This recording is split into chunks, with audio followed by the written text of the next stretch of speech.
You're listening to WQEE 99.1 FM, The Key in Noonan, Georgia, home of Braves Country with Magee and the Armchair Quarterbacks, weekdays, 3 p.m. Eastern to 5 p.m. Eastern, right here on The Key and YouTube.com at Braves Country. Tom has been a teacher for over 40 years. One day, I think one of the students had asked the question and he didn't remember the answer. And I also noticed that he was letting his class out earlier than they were supposed to let out. I was really starting to worry. Levi and I talked about how it would change our lives, but he was there beside me. When something feels different, it could be Alzheimer's. Now is the time to talk. Visit alz.org/ourstories to learn more. A message from the Alzheimer's Association and the Ad Council. Hey folks, this is Mark White with The Mark White Show, and you can tune into The Mark White Show every Saturday from 11 a.m. to 12 p.m. right here on Rock 99, WQEE The Key, the home of Southern sports and talk. Are you looking for a reliable dental practice that not only cares about your teeth, but is friendly to work with? How about one that offers great deals and new patient promotions? Well, your search is over. Most Valuable Smiles in downtown Eatonton, Georgia is committed to giving you the biggest and brightest smile. Right now, get a $99 new patient special, including x-rays and exam. Maybe you're looking for veneers. Most Valuable Smiles veneer special includes one free veneer with every 5 purchased. Or get that bright white smile you've always wanted by taking advantage of an exclusive $100 off Zoom whitening treatment when you book today. And don't forget that 2022 is almost over. That means most insurance policies will reset by the new year, and to avoid losing that extra money, you need to use it or lose it. Book an appointment today with Most Valuable Smiles in downtown Eatonton to lock in these exclusive deals. Call 706-623-0318 or visit mostvaluablesmiles.com. Enjoy sun-drenched days, epic stays, and plenty of room to roam in Greater Fort Lauderdale. Our hotels, attractions, and restaurants have taken the Visit Lauderdale's Safe and Clean pledge, so you can relax and explore with confidence. When you're ready for that well-deserved staycation, our 23 miles of golden beaches await. Find wide-open spaces to hike, bike, kayak, and paddleboard. Visit your favorite attractions, then dine out in style in dining rooms or al fresco on waterfront patios. Learn more at sunny.org. It all starts with just one thing. When recycling, rinse out jars and cans, and avoid recycling wax paper or paper soiled with food. This will reduce recycling contamination. Find tips and more at onethingus.com. What's your one thing? Hey sports fans, The Key has a brand new show. Braves Country is coming your way weekdays 3 p.m. Eastern to 5 p.m. Eastern. Drive time on WQEE. Braves Country is a Southern sports talk show with Magee and the Armchair Quarterbacks. We'll be talking the Atlanta Braves and Major League Baseball, along with everything important to sports fans in Braves Country. The SEC, ACC, Big Ten, and the National Football League, and the big sports news of the day. That's Braves Country with Magee and the Armchair Quarterbacks. Weekdays, 3 p.m. to 5 p.m. right here on WQEE The Key, 99.1 FM, and simulcasting on youtube.com/at Braves Country.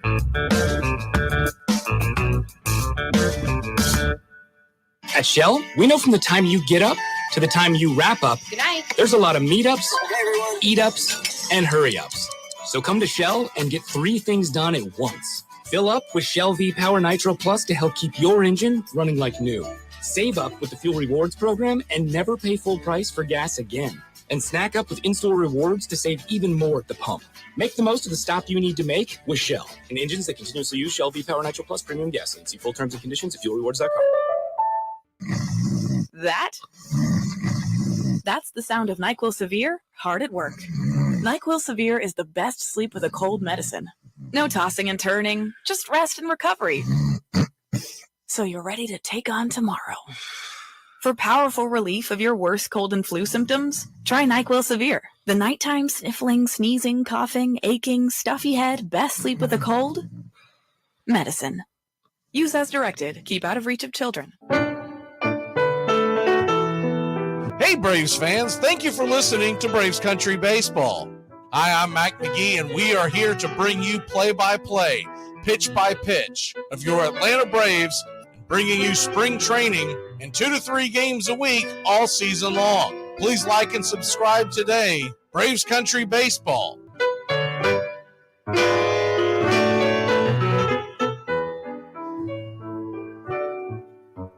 Winter is the perfect time to start planning for your healthy, pest-free spring lawn with True Green, America's #1 lawn care company. True Green's science-based approach and local expertise will help give your lawn the year-round care it needs to be thick and weed-free. Go to truegreen.com. Just call 866-946-5956 or go to truegreen.com today and get a lawn to be proud of. Hey, sports fans, it's Rod Peterson here, host of The Rod Peterson Show, inviting you to join us daily for 2 hours of Atlanta's funnest sports talk right here on WQEE. I say fun because it is. You've never heard a show like it because we make the listeners a part of the show every day between noon and 2 p.m. Eastern. You'll hear plenty of the best sports talk, including the latest on the Falcons, the Braves, and more. And who knows, you might even hear you. That's the Rod Peterson Show, daily at noon, right here on WQEE 99.1 FM. It's the best in sports and entertainment, and get locked in and locked down with Rhino Radio Penitentiary, 7 a.m. to 10 a.m. with your host, me, Ryan O'Neill, each and every morning, right here with the best in sports and entertainment, all the way from professional sports to college sports to River Dragons hockey and everything in between, including some of the very best local and national guests. It's the Rhino Radio Penitentiary, 7 a.m. to 10 a.m. Monday through Fridays, right here on 99.1 FM WQEE.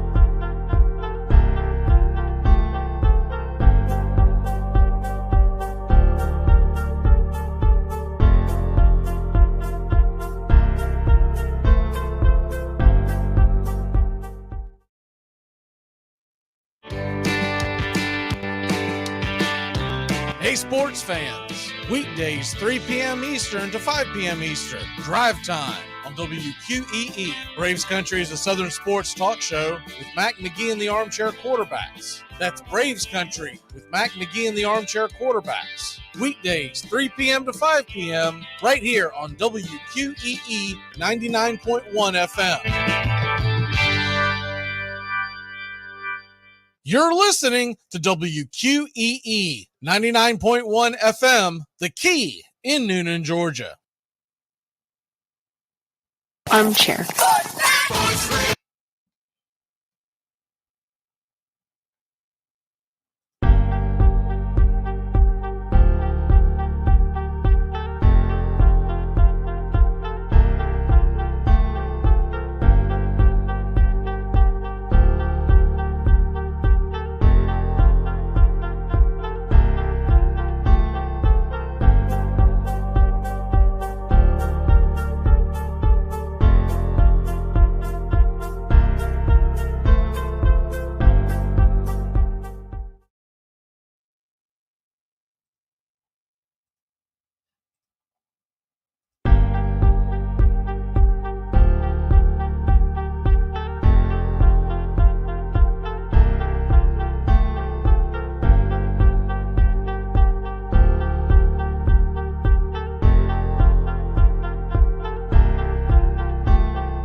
You're listening to the Armchair Quarterback Sports Radio, #1 sports station. Good afternoon, and this is your Armchair Quarterbacks Sports Flash. The bad news, there is no Major League Baseball this afternoon. The good news, opening day is tomorrow. Shift our attention over to the NBA. Peter at the Knicks at 7:30. Lakers and Bulls in Chicago at 8. ESPN's doubleheader begins at 7:30 with the Mavericks at the 76ers, finishing off with the Timberwolves at the Suns. Bucks are at the Pacers, Rockets at the Nets, and the Sacramento Kings travel to Portland to face the Trailblazers. On the ice, the TNT doubleheader, 7:30 Eastern, Islanders at the Caps. At 10, it's the Wild at the Avs. You do have the Panthers going to Toronto to face the Maple Leafs, 7:30 on the Plus as well. Cleveland Guardians have signed infielder Andres Jimenez to a 7-year, $106 million extension. The deal also includes an option year. The Detroit Tigers have released infielder Cesar Hernandez, and the Chicago Cubs signed infielder Nico Horner to a 3-year, $35 million extension. The Penn State Nittany Lions are working towards a deal to hire VCU's head coach Mike Rhodes as the school's next head basketball coach in Happy Valley. Rhodes has yet to reveal his intentions officially to VCU, but it has been rumored on several outlets. VCU is widely regarded as the best job in the Atlantic 10. The Rams have reached the NCAA tournament in 3 of the past 4 seasons. Rhodes is 129-61 in 6 years at VCU. Calais Campbell signed a 1-year deal with the Atlanta Falcons. The defensive end has played for the Baltimore Ravens and Jacksonville Jaguars. Along with that move, signing Scotty Miller yesterday, wide receiver from the Tampa Bay Buccaneers, to a 1-year deal. And Brandon Ayuk will stay in San Fran as they exercised a $14 million option for 2024. The 2023 Basketball Hall of Fame class, which will be inducted this summer on August 12th in Springfield, Massachusetts, will have the full class announced as a part of the NCAA Men's Final Four weekend in Houston coming up. Some of the players expected to get the nod: Paul Gasol, Dirk Nowitzki, Tony Parker, Greg Popovich, and Dwayne Wade. Other nominees that are awaiting announcement: former Phoenix Suns Tom Chambers, Los Angeles Laker Michael Cooper, Big Mark Eaton of the Utah Jazz, Florida State University head coach Leonard Hamilton, New York Knicks guard Mark Jackson, Raleigh Massimino, and Paul Westhead. And while NFL owners opted not to vote on a rule that would allow games to be flexed into Thursday night kickoff, they agreed Tuesday to modify the existing rule and allow teams to play a maximum of 2 short week games. That means while some teams could play 2 Thursday night games, others would not have any. Back-to-back Thursday night games, such as Thanksgiving followed by Thursday night the next week, would only count as 1 short week game. So teams could wind up playing 3 Thursday games in total. Brian Rolapp, the NFL Executive Vice President, Chief Media Business Officer, said, quote, "We're interested in making sure that we get exposure for all clubs. We also believe these national windows are for clubs that are playing well. We want to put the best teams in those windows," unquote. While the table proposal and subsequent modification on the final day of the league's annual meetings in Phoenix had support from a sizable number of clubs, others met with tepid reactions, and some were adamantly opposed, including Giants owner John Mara, who called the idea abusive. Mara said the owner's support for the proposal was close and said he's concerned a vote will come up again in the spring meetings in May and will pass. A flex game would be announced 15 days before the scheduled Thursday night kickoff or more. Mara said, quote, "At some point, can we please give some consideration to the people who are coming to our games? People make plans to go to these games weeks and months in advance. And 15 days ahead of time to say, sorry, folks, that game you were planning on taking the kids to Sunday at 1 is now a Thursday night game. What are we talking about?" Unquote. NFL Commissioner Roger Goodell pushed back and said Mara's assertion that the practice would be abusive to fans, saying the league is trying to be balanced for the best interest of in-stadium fans along with those watching from home. Much of this came up after last season when Amazon Prime took over the Thursday night games, and play-by-play man Al Michaels routinely complained about the matchup that he and Kirk Herbstreit were calling that night. And that's your Armchair Quarterback Sports Flash. Stay tuned for Braves Country right here on WQEE 99.1 FM, The Key in Newnan, Georgia, simulcasting on youtube.com at Braves Country.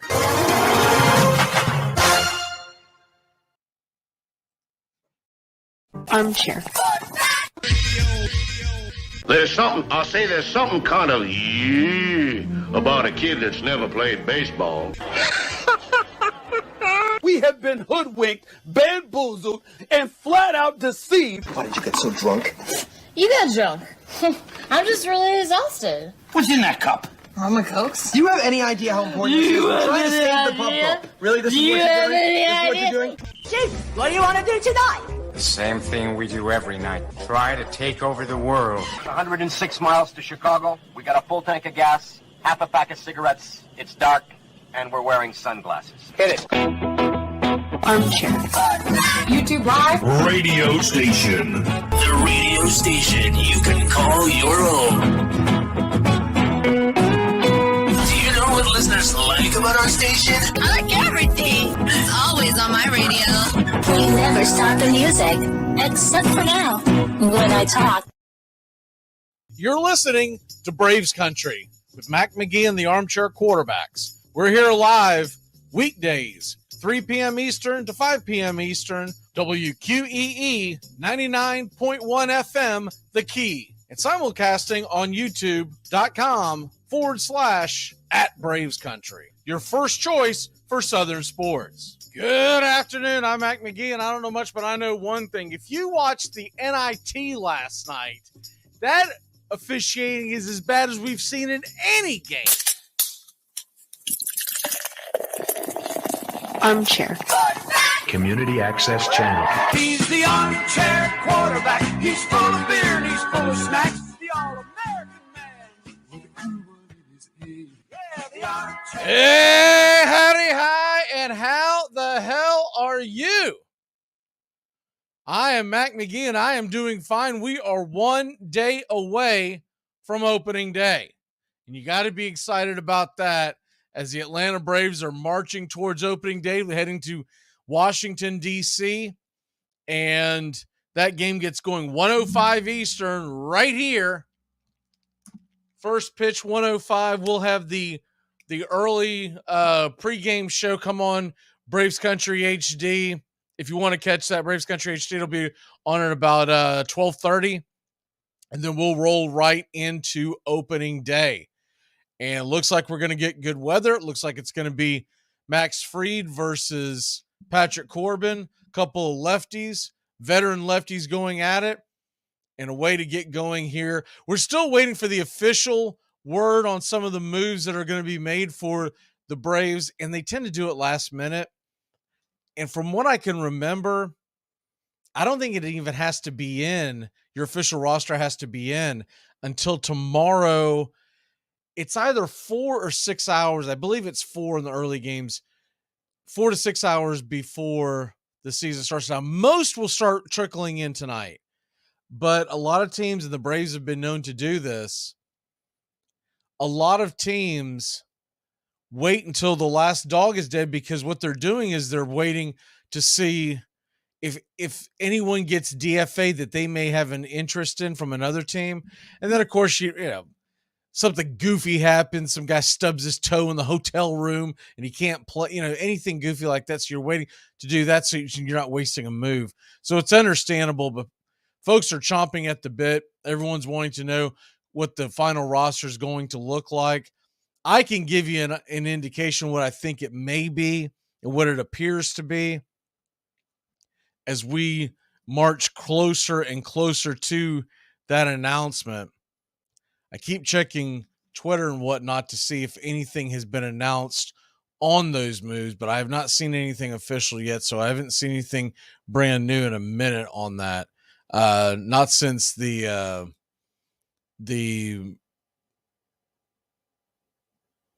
couple of moves that happened a couple of days ago when they made it official and they sent Kyle Wright down to the minors, and it's going to be Jared Schuster. And the interesting thing that I didn't realize this until I was either late last night or early this morning, I was looking at it. They have made the announcement now that Schuster is going to be the number 3 pitcher in that Washington series. They're going to have Max tomorrow. Saturday, it's going to be Strider. Sunday, it's going to be Schuster, and then you're going to get Charlie Morton splitting up the rookies. So I kind of get it why you don't want the rookies going back-to-back, especially when you're talking about starting a series against the St. Louis Cardinals and you would have the two rookies going back-to-back. That could be tough. That could be really tough. So Schuster's going to get an opportunity to make his major league debut in Washington, D.C., 1:30 on Sunday. Now, the interesting thing about this, if you look from the personal standpoint, if you're sitting there saying, well, why did they put Schuster at 3 and they put Dodd at 5, et cetera, et cetera? Does that mean they like one over the other? Not necessarily. When a kid makes his debut, of course, family wants to come. Family wants the support that can. Schuster played at Wake Forest, not too far away from Washington, D.C., but he's from Massachusetts. Okay? The other thing that's involved in this is that Dodd is from a little town in Illinois, and it's not too far from St. Louis, Missouri, where he will be making his major league debut, and that would be, I believe, Tuesday night. Tuesday night, because the Braves will play Thursday, Saturday, Sunday. Then there is a Monday night game. There is no travel day in St. Louis. Then we go Tuesday night, and that should be Dodd, and that should be his Major League Baseball debut. And we will have that call right here on Braves Country HD. And then Wednesday, we'll have that game as well, 1:15. That should be Max Fried once again. And then the Braves are not getting a day off at all next week. It's a little strange. You normally get one, but they're going to be home 4-game series. I'm sure everyone in the Atlanta area is excited about this. Thursday night baseball, it's going to be opening day. And Friday night, of course, that's the Apple Plus game. We will have the call here. So fret not, you will be able to follow the game here on Braves Country HD. And they're going to play the Padres all weekend long, and I believe they're all night. Yes, they are all night games, even the Saturday game. But we're going to normally we bring the Saturday afternoon game to you, but because there's a Saturday night and a Sunday night, we're going to do the Sunday night game because it's so difficult for everyone to get that game. So we're doing the Sunday night game. So there you have the first week or so of Braves Country baseball, and looking forward to it, excited about it. Now, as far as the team's outlook, as far as what we think their opening day roster will be, we already just went through the 5 starters. Wright's going to be on the IL, and Dodd will be the number 5 guy, right? Iglesias, remember, if you haven't kept up with this, Raziel Iglesias, he is heading to the IL. So they are bringing back up Nick Anderson. So if you go to look at the depth chart right now, like on ESPN and whatnot, it's not reflecting it because they have not put Iglesias on the IL yet. But Nick Anderson is going to be on the squad. What we're looking at right now is we're going to have 3 lefties in the bullpen. It's going to be Mentor, which I believe is going to get the closing role and most of the closes, most of the save opportunities.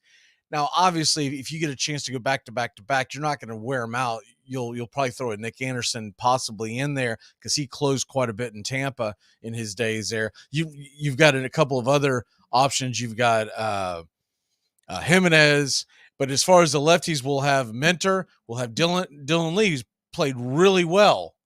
He's pitched really well, so you never know how they're going to deploy him. He has pitched really well, and of course, he has a lot of experience in the high leverage situations.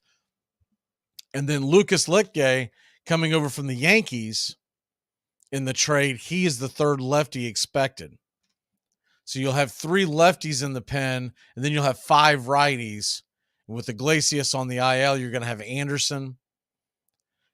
It looks like Kirby Yates is going to make it. It looks like Kirby Yates is going to be there. Colin McHugh, course, Jimenez, you fully expect to see him. So Anderson, Yates, Jimenez, Colin McHugh, and then the fifth one, they're going to kind of look at it. I've gone back and forth in my head on who I think they're going to end up hitting with that. It could be Tonkin. There's been talk about it being Tonkin, but that remains to be seen. So usually 3 lefties in a bullpen is more than enough. It's a pretty loaded. Remember, they've got other moves they have to make as well. Remember, Huascar Ynoa, who had surgery in the offseason, he's not available. They got to put him on the IL. As far as I'm seeing right here, it's not being shown that he's hit the IL yet, so they got to put him on. Of course, you got Tyler Matzik. He's got to go to the IL. So there's a lot of moves to be made to make room on the 40-man roster as well. So you're not just looking at the 26-man roster. If you're a Braves fan, start thinking big picture. Start looking at who the 40-man, because the big difference for folks who may not be familiar with it, the 40-man roster means that you can bring the guy up and bring him down and put him on the 26-man roster up and down as long as he has moves, options as they call it, left. You can bring them up and down. So there's a lot of strategy there. If you have to move a guy off your 40-man to make room for a 40-man, he at that point has to go through waivers. So there's a lot of strategy with that as well. And if you're left off the 40-man, that means you're waiting a hot minute for something to happen to be put on the 40-man, because they can't just bring you back up without kicking someone else off. Unless there's an injury, and there's an injury, there's a slot to do that. The rest of it looks like, for all intents and purposes, that they're going to do 2 catchers with Darnell and Murphy. That's usually more than enough. Trump, I would expect, is going to be on the 40-man roster. I don't see how he's not. And because you want that flexibility to be able to go grab him if he needs to come on and play a few games, play a few weeks. If someone's gets injured, or it could be a situation where you don't get one of your catchers injured, but you get someone else injured, or they're not performing, and you figure, hey, let's give some of these guys a break behind the plate. The infield, we know it's going to be around the horn. It'll be Riley to Arcia to Albies to Olsen. On the bench, what it's looking like is that we're going to end up with Inciarte. I'm sorry, not Adrianza. Sorry. Someone named their fantasy baseball team last night Inciarte, and that's on my head. But Adrianza will be a utility guy. And of course, he can play all over the place. So that's 7 of your guys. You can carry 13. You're going to have 3 outfielders, obviously, with Rosario and Harris and Acuna. And I believe Rosario is going to get more of a starting role than he is a platoon like it looked at the beginning of the spring. It's not to say that Ozuna won't get in there and play left field, because he will. And he has looked better. I will say that. He's looked better. He's not anywhere close to being elite. We're not going to put him up for any kind of awards, but he's not as much of a liability as he's looked. Now, there's been a couple of plays where you go, it's the same old Ozuna. But it is what it is at this point. So those are your 4 mainstays in the outfield. And I believe Pilar is definitely going to make the team. And then you're looking at Sam Hilliard. Sam Hilliard can kind of play. He can play all over the outfield. He can also play first base, which is a big deal. They're leaving him on so that you've got some ability to give Matt Olson a breather from time to time. And so that's where we're at. Pilar is going to straight up be a guy that's going to play on like a day game after a night game type of deal, or he's going to be a guy that'll be in there for base running. He's a good base runner. The guy that I'm most disappointed that's not going to make the team is Eli White, because he is phenomenal and he has just been so darn good. But he had moves, he had options, and so we end up not seeing him, but he will be back at some point. Barring injury, he's going to be back. You'll probably see some Jordan Luplow as well. He had options. So that's what the Braves 2023 opening day roster should look like. This is assuming that someone doesn't get DFA'd that Anthopoulos and company really have their eye on. And there's still that possibility. I've seen some of the guys released already. I don't think anyone jumps off the page at anybody. I know before anyone even starts it, I know where they're going to go with this, because I've already gotten like 4 or 5 inboxes in the last, 12 hours over this. Stop it with the Christian Pache. I get it. He got DFA'd. He's eligible to get picked up. But if he couldn't make the Oakland Athletics Association, if you couldn't make the Oakland Athletics roster, a team that is in a full rebuild mode, and he played the majority of the year last year up until about, we'll say about 2/3 into the season, and then they finally had to start giving him rest because they're like, this guy's not getting it. But go look at his numbers. It's awful. And I'm not giving up on Pache yet. I don't think necessarily that Pache is a guy that you're going to never see again. Because, look, the talent is there. He can definitely play the field. And he's fast. For whatever reason, he's not picking up on the base running, which is a little strange. With the speed that he has, I think he needs a base running coach to really get in there and figure out why he has so many few steals in his opportunity. But he's just not hitting the ball. His OPS, I think it's like around 400. You understand that 400 OPS is like pitcher type hitting. I know pitchers don't hit anymore, but when the pitcher used to hit, that's what a Pache hit was been. I mean, he's a guy that if you pick him up, you start thinking about letting your pitcher hit and have Pache be DH for. So it's not an option for a Braves team that is going for it. This team is going for it. It's World Series or bust.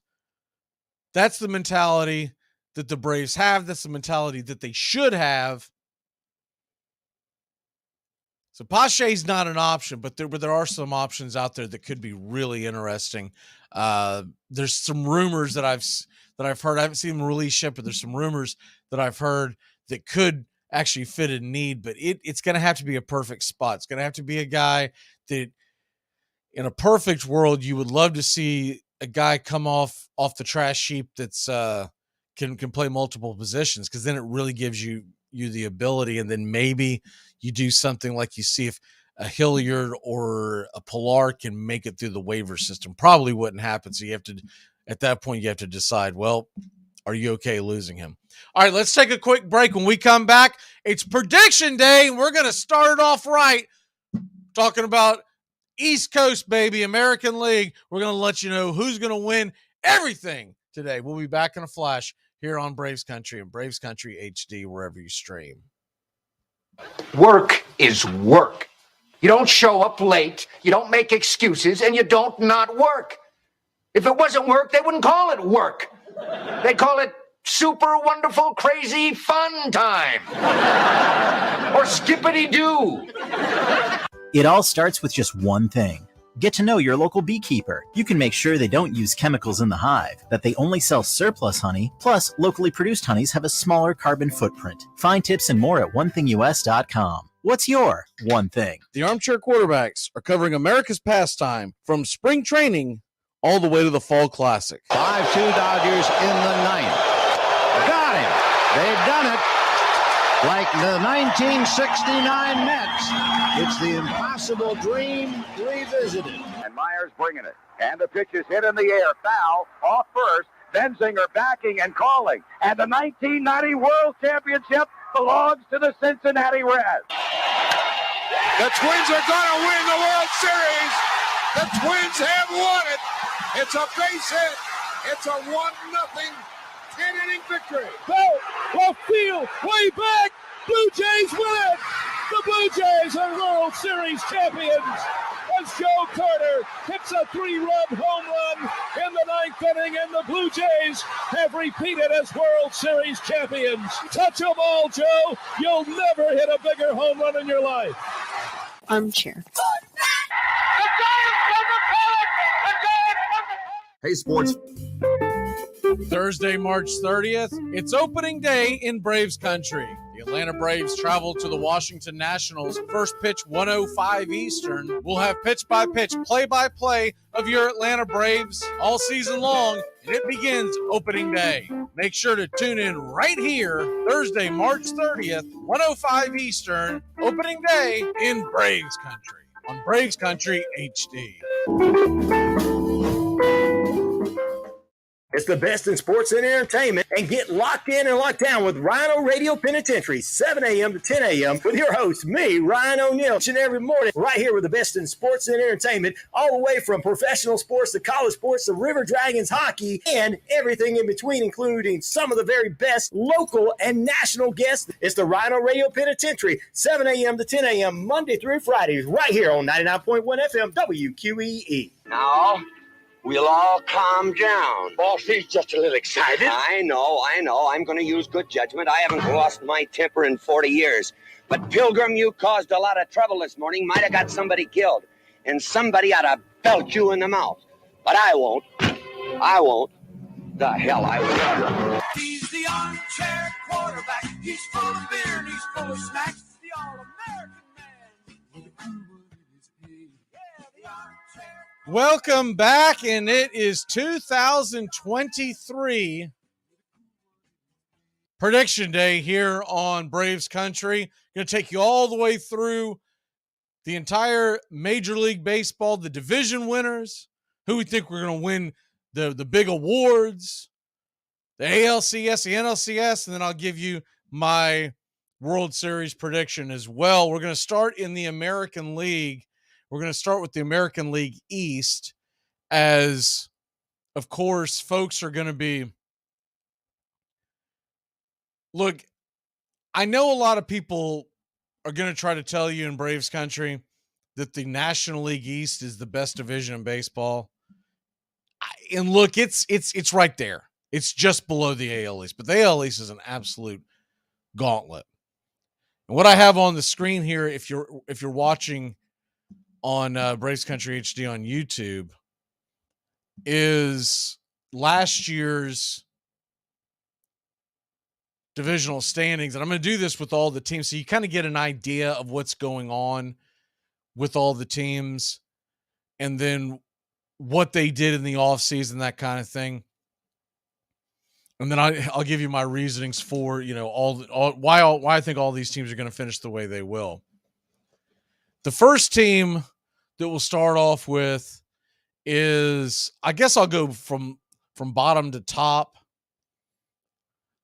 but there's not going to be a lot of drum rolls. I'm going to get to the point. Boston, I still think, did not do enough in a 162 game schedule to be able to improve from the cellar. And it's disappointing if you're a Red Sox fan, you grew up a Red Sox fan your whole life and they've always been contenders. And then for whatever reason, and I don't understand it, and look, the Sarge is on the show every Monday and we talk about this because he's a big AL East guy. He's a Red Sox guy. And it's a little dumbfounding to him and the fan base that moves weren't made. You're not going to convince the Red Sox fan that the money isn't there. So something's being done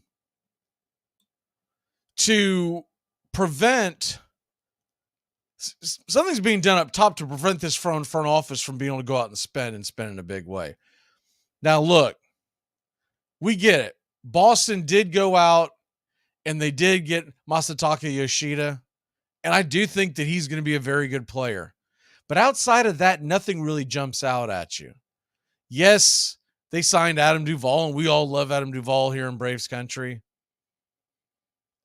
But let's be honest, he's a solid player that's going to play well, but he's not a guy that's going to move the needle in the fan base. They went and they grabbed Alex Verdugo. I actually thought that was wasteful spending because I don't think Verdugo is nearly as good as the contract that he signed for. I think he's a contact hitter, and in today's game, I'm not paying top dollar for a contact hitter. He does have some pop, but look, Verdugo, to me, 15 home runs is what I'm thinking. Maybe he can squeeze out 20 because of the field that he's going to be playing in, but that's not a guy that I want to go out there and throw 20 a year at.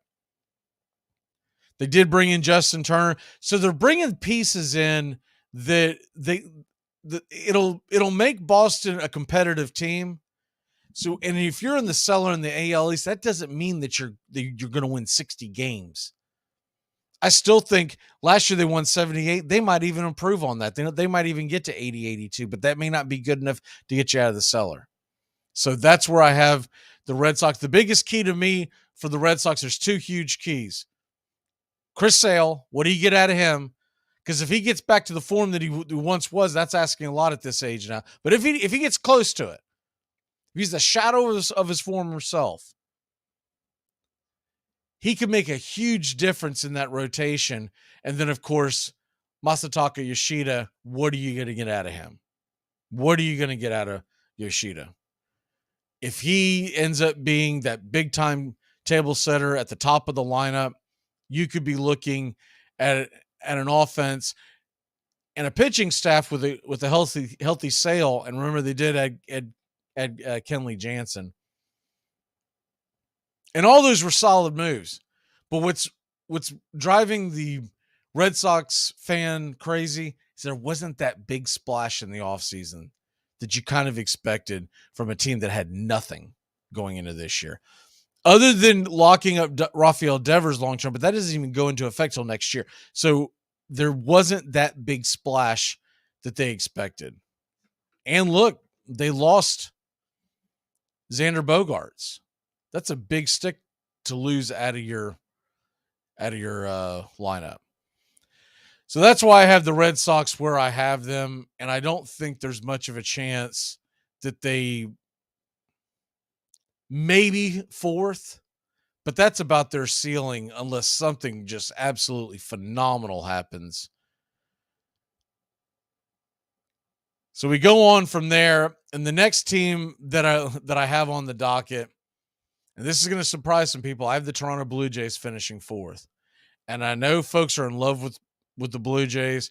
I mean, we've had several guys on the show here that have them going to the World Series, and I get it. But once again, finishing fourth in the AL East doesn't mean that you're on the trash heap. It just means you didn't quite have enough. And I've got big questions about that starting rotation. Alek Manoah was not the shutdown guy that he was when he first came on. He's still solid. I think Chris Bassett is overrated. And Jose Berrios has absolutely fallen off the cliff. We were talking about it last night during the draft. It's dumbfounding. They do have Romano, but in the back of the bullpen, but outside of that, I don't think they got much better in their bullpen top to bottom. So that's an issue. And so though they may be able to score runs, and I do like the addition of Varsho, and I really think that Whit Merrifield is going to be a good addition at the bottom of that lineup. And Vlad should come back and hit much better.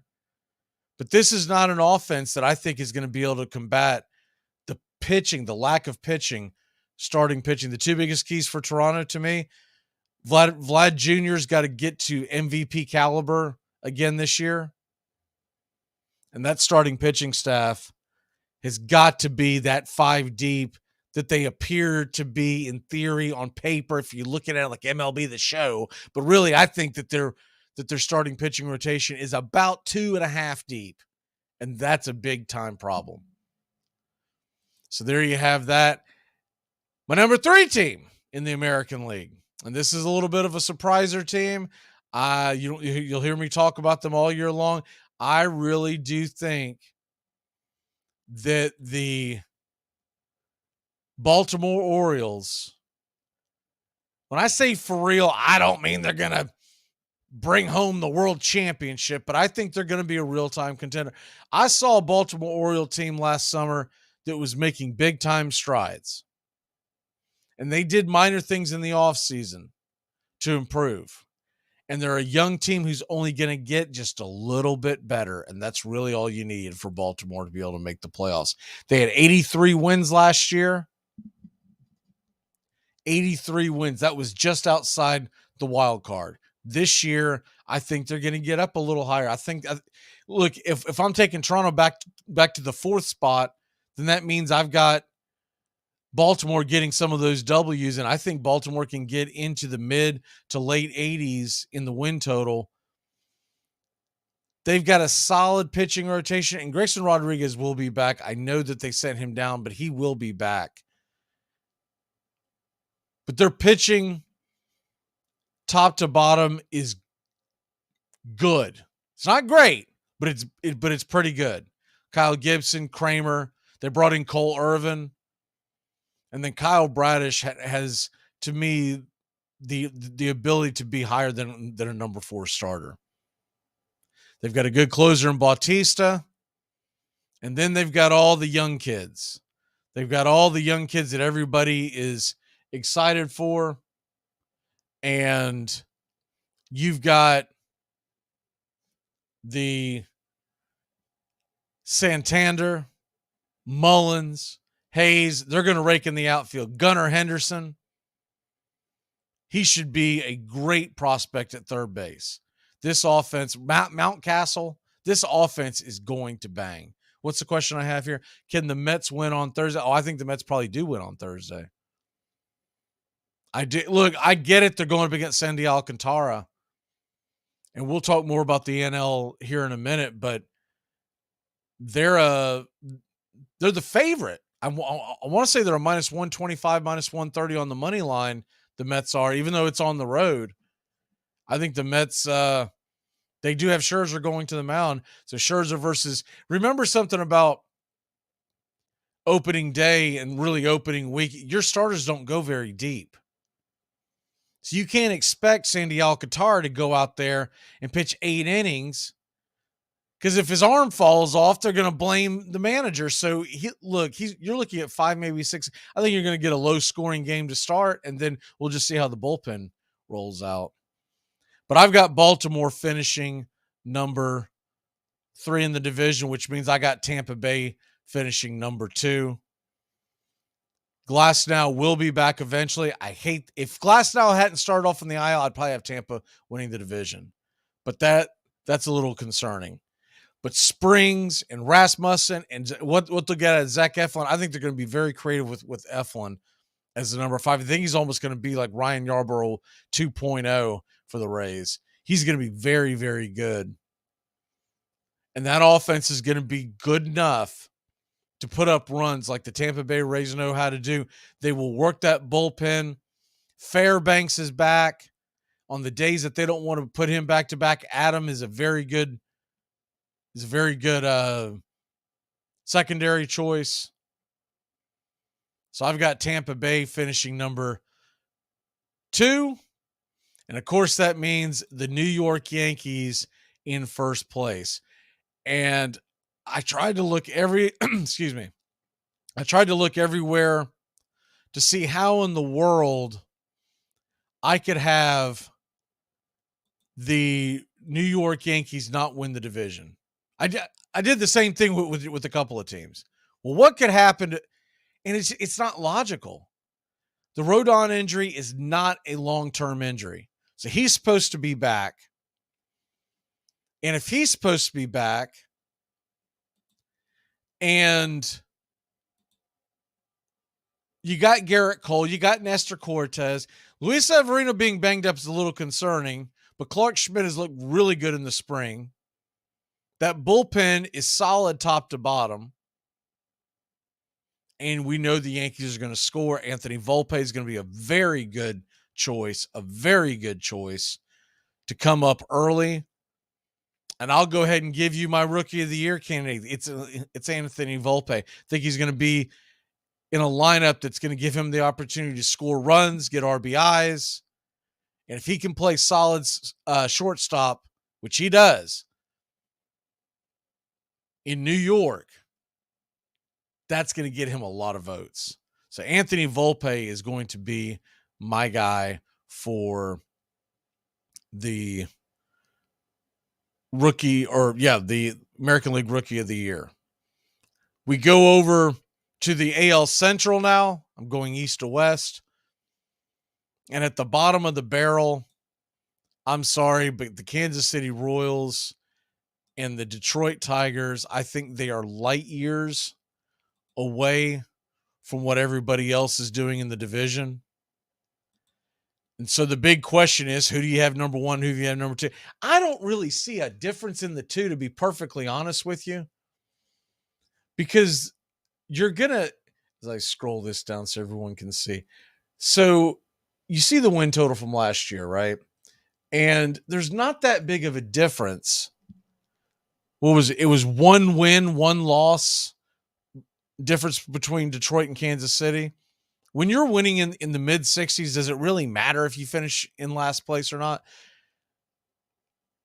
This year, I think they're going to flip flop. I think Detroit will take last place in Kansas City, who's just a little better top to bottom. Now, the one thing that's interesting that I did not expect to factor in as I've been building up to this day, Eduardo Rodriguez has looked really good in the spring.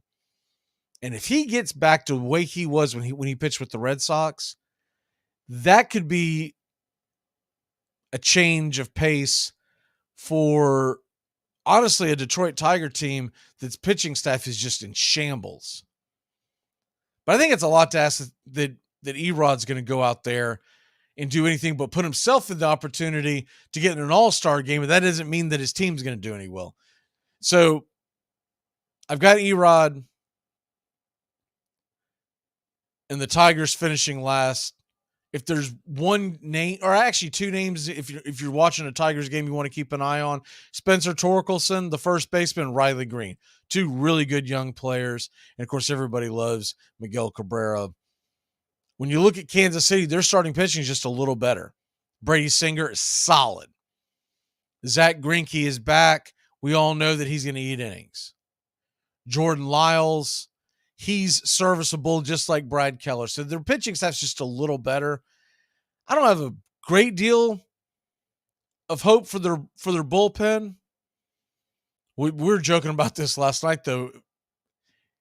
If a brawl breaks out, Amir Garrett and Aroldis Chapman are in the same bullpen. That could get slap ugly for whoever the Royals are bouncing around off the turf. And they're going to score runs. Salvador Perez played very well this spring. Vinny Pasquantino, a lot of folks are big on him. I'm still jury out kind of guy with him. I haven't watched him play enough. Bobby Witt Jr., we're waiting for him to take that next step. And MJ Melendez is just he's a natural hitter. So the Royals are going to put a lot of runs on the board. The problem is they're not going to be able to stop you from keeping a lot of runs off the board. My number 3 team in the Central, and this might rub some feathers, wrong way. Chicago White Sox, I don't think got much better. And the White Sox, they won 81 games last year. I think that's about where I'd put them this year. Maybe 82, 84, somewhere at the best case scenario. But I don't think the White Sox are going to be this dominant team just because they got rid of La Russa. Maybe I'm wrong. Maybe that's going to be the big difference in that clubhouse, and he's going to be able to relate to the players. And I know he's going to be more analytic driven. They've already talked about that. So maybe, and look, I do like, in theory, their starting rotation. Cease is phenomenal. Lynn is solid. Giolito, we're not quite sure because he's been so up and down. Kepic's been pounded in the spring, by the way. They may need to put him back in the bullpen. And Clevenger, we'll see what happens with him because he's going to have to deal with a lot of bad media. But the bullpen with no Liam Hendricks, that's a big problem. The bullpen is going to be an ongoing battle of solutions all summer long. And I just don't think their offense is that phenomenal. Luis Robert is great. Eloy Jimenez has the kind of talent that should make him all world one day. When you get past that, Andrew Vaughn's never been consistent. Yasmani Grandal has seen better days. I'm just not a big fan of what they're doing there. And I think it could be, I could see a scenario where they put it all together and really make a run, but I really think this team's middle of the pack of the Central. I really do. All right. So who's 2 and who's 1 in my book? And I'll put all these in the chat during the breaks. I can't do it and navigate everything all at once. It'll throw me off. So my number 2 team in the American League Central is going to be your division winner from last year. I think Cleveland's going to take a step back. Tristan McKenzie's supposed to be out for quite a bit of time. That's a problem.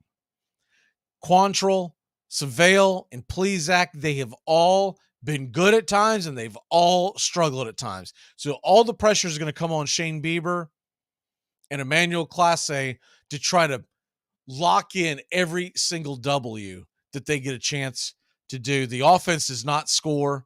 They really didn't do much. What you bringing Josh Bell's going to make a big difference in your offense? I don't think so. The biggest thing that could help Cleveland to win another division title is they need guys to live up to the expectation they've never really done. Rosario needs to play a little better. Miles Straw needs to show up. Stephen Kwan, he needs to be more than just a slap hitter. He's got to have more production, because the problem is Jose Ramirez is doing it all. And Jose Ramirez, I actually thought about making him my MVP for this year for the American League. The problem is they normally give it to the teams that are going to win, and I have my questions about the Cleveland Indians. So I'm going all in once again. I mentioned this earlier in the winter. I took a futures bet. I'm sticking with it. I know a lot of people are going to roll their eyes and going to say, "What are you, nuts?" I like the Minnesota Twins to win the Central. It's not going to be easy. And I think the winner of this division is going to be looking at probably 85 wins, 87 wins, somewhere in that neighborhood. And it's going to be a grind. But give me the team that has Sonny Gray, Joe Ryan, Pablo Lopez, Tyler Mahle, and Kenta Maeda going into this spring. They're pretty healthy. I'd like to see Jorge Polanco come back a little earlier. They're bringing back Carlos Correa, right? They've got some other good players, but I think the key to this team, other than the pitching staff staying healthy, and Duran taking the next step of becoming an automatic type close deal, Byron Buxton has got to stay healthy because he has MVP kind of talent. So that's what we're looking at going into. I mean, let's be honest. It's the biggest day in baseball is opening day, isn't it? I mean, it is the best day outside of when October hits. No one does opening day better than Major League Baseball. Not the first weekend of the NFL. That's great. Whatever. Thing is, it's not as big as it used to be because there's 14 games on. Opening day is just different. And people get excited. You get a pep in your step. Spring and summer are here. That all starts tomorrow. So that's my American League Central. And then the AL West, I'll be able to do a lot quicker because I don't think there's a lot of debate. I really don't. I know some guys on the show have been trying to talk you into different teams winning the division. First of all, the A's are going to be the bottom feeders. When Kyle Muller is your opening day starter, that's a problem. And I liked Kyle. But he doesn't have opening day starter resume at this point in his career. They've got some good young players, and I think they'll compete in a few years, but they're still 2 to 3 seasons away for me to even consider taking them as any kind of a dark horse. The Number 4 team in that division, until they prove me differently, it's the Angels. I'm sorry, but the Angels, they waste all this money and never seem to bring anything in. And you can look at it and say, man, Ohtani, Sandoval, Anderson, Detmers, Jose Suarez, that's not a bad pitching staff. You can look around the Bennetts, you know Ohtani's going to be your DH. You know Trout's going to be patrolling the outfield. You know Rendon, is he going to get back to form? They brought in Gio Urshela. Their offense is okay. Their pitching staff is okay. And that means they're going to be about okay. But I think they'll fall somewhere just below the 500 mark. 78 to 80 wins.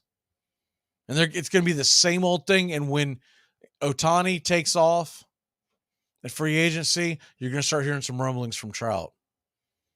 Now he's going to complain that they don't have a team. But then again, he didn't hesitate to take that $468 million deal. And when you pay one guy that much, you're not going to be able to keep Ohtani. If you do, you're going to be absolutely hamstrung. When you pay one guy that much and you threw away the money on Rendon, I'm sorry, but this is where you are. All right, enough on the lowly Angels. We get to the interesting part of the division. I'm taking the Mariners to finish number 3. And I get it, they won 90 games last year. And a lot of folks it's not that they did anything wrong. I think they're actually going to be pretty good. And they're going to be competing for the wild card all year long. Castillo, Ray, Logan Gilbert, Kirby. That's a good 1 through 4 punch. I'm not big on Marco Gonzalez, but if your number 5 pitcher is your biggest concern, you'll be fine. But their bullpen is solid. It's not terrible, but it's also not something that you're really concerned with if you're the opposing team. You kind of figure if you can get into their bullpen, that's where the runs are going to come from. And their offense is pretty good. You got Cal Raleigh who's coming along. Hoorod, he is my American League MVP. I'll go ahead and state that now. He is my American League MVP. I think Hoorod is going to be, and I'm not calling him J-Rod, I'm calling him Hoorod, baby. I think that's much better. I just think he's a generational type talent. And Suarez at the hot corner, he'll knock you in 30 home runs, but is that going to be enough to make up for the fact that their bullpen is not going to be what I would consider elite?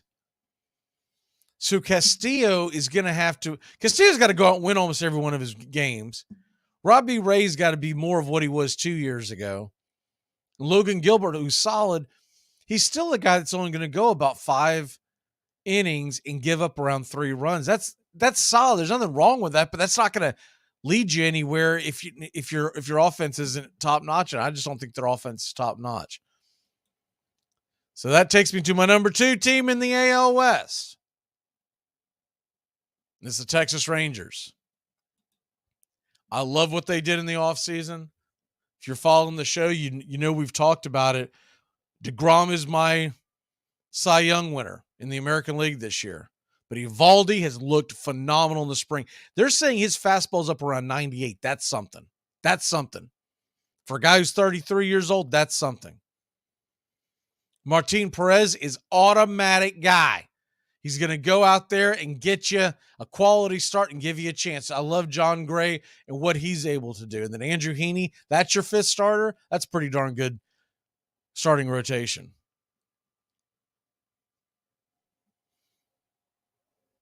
And Leclerc looks to be most likely their closer. That would be my biggest concern with the Rangers is will they get consistent closing from Leclerc, because you don't want Will Smith to end up there in the closing role. That could be a problem. But that offense, Simeon, Seager, Garcia, that offense is going to bang. And then my number 1 team in the AL West, no surprise to see Houston Astros. Even with the injury to Altuve, I'm just not worried about it. I'm just not. I think they're going to end up being very good. And I think that they will get somewhere around, probably not quite the 106 mark, but shoot, 95 to 97 wins still going to win you that. And that's my American League Division winners, and DeGrom the Cy Young, Hoorod the MVP, and Volpe is the Rookie of the Year.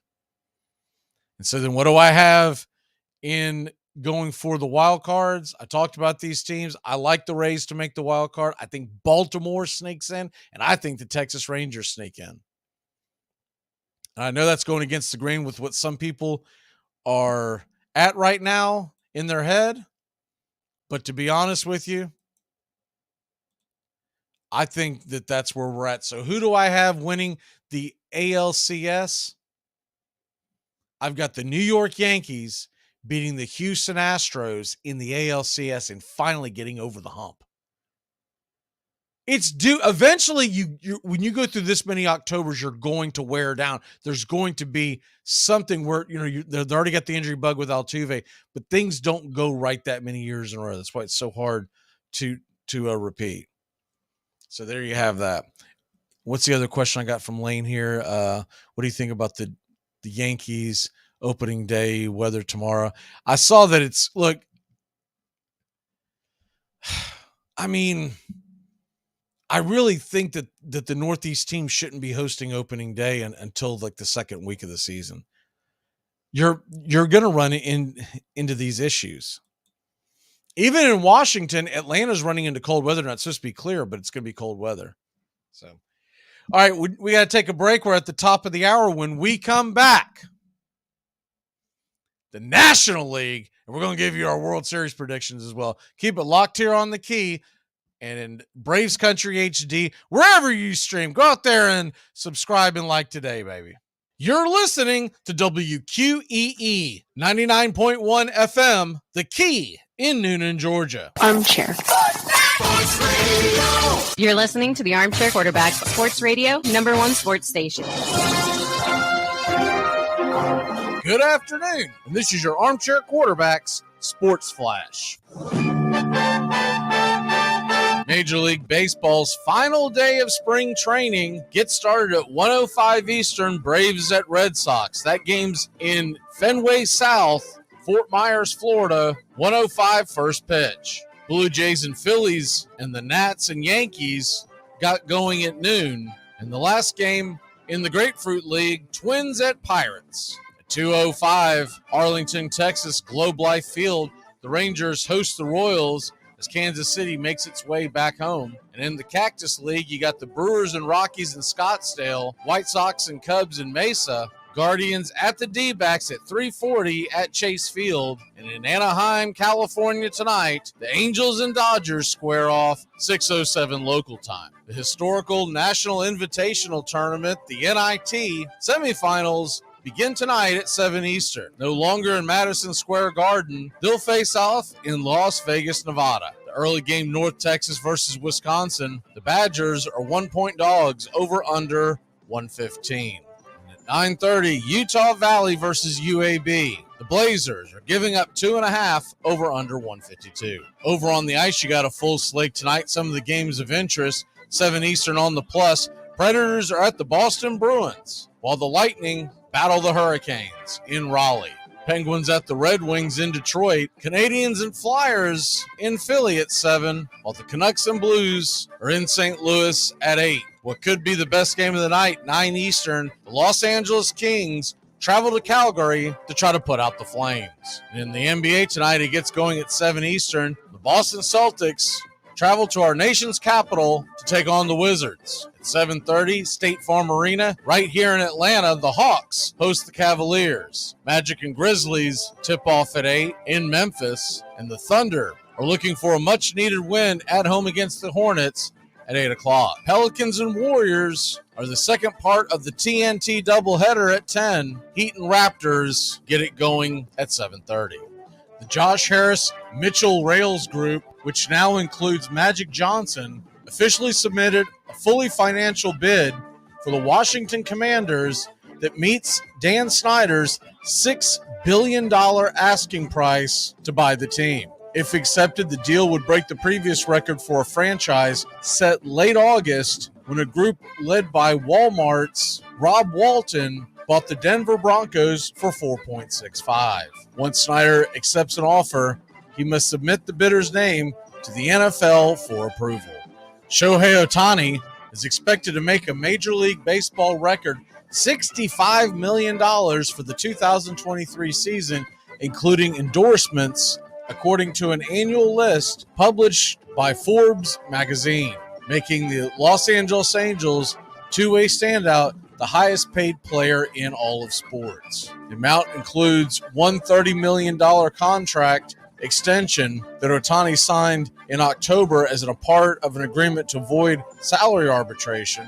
Mets pitcher Max Scherzer was second on the list at $59.3 million. Yankee slugger Aaron Judge, who signed a 9-year $360 deal in December, took third place at $44.5.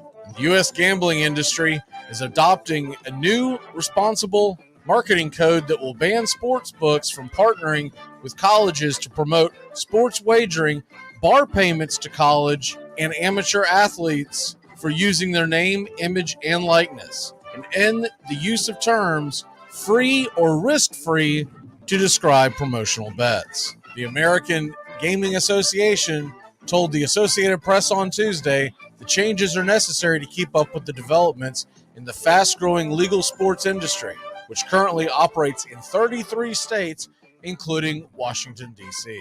And I hope you're sitting down, because here's some shocking news. Ben Simmons is once again being shut down for the rest of the season. The Brooklyn Nets announced on Tuesday via coach Jacques Vaughn, Simmons, who hasn't played since the Nets' final game before the All-Star break last month because of a nerve issue in his back, has missed a total of 33 games this season with knee and back injuries. After sitting out all of last year, Simmons has seen a steep decline from his days as an All-Star with Philly, posting 26 minutes, 6 points, 6 rebounds, and 6 assists, and a free throw percentage of 43%. Simmons, who is 26 years old, still has 2 more years remaining on a contract, paying him $37.8 in the 2023-24 season and $40 in the 24-25 season. The Nets, meanwhile, are fighting to stay out of the play-in and enter Tuesday's game with the Miami Heat tied for the number 6 overall seed in the Eastern Conference. And that's your Armchair Quarterback Sports Flash. Stay tuned for Braves Country right here on WQEE 99.1 FM, The Key in Newnan, Georgia, simulcasting on youtube.com @Braves Country.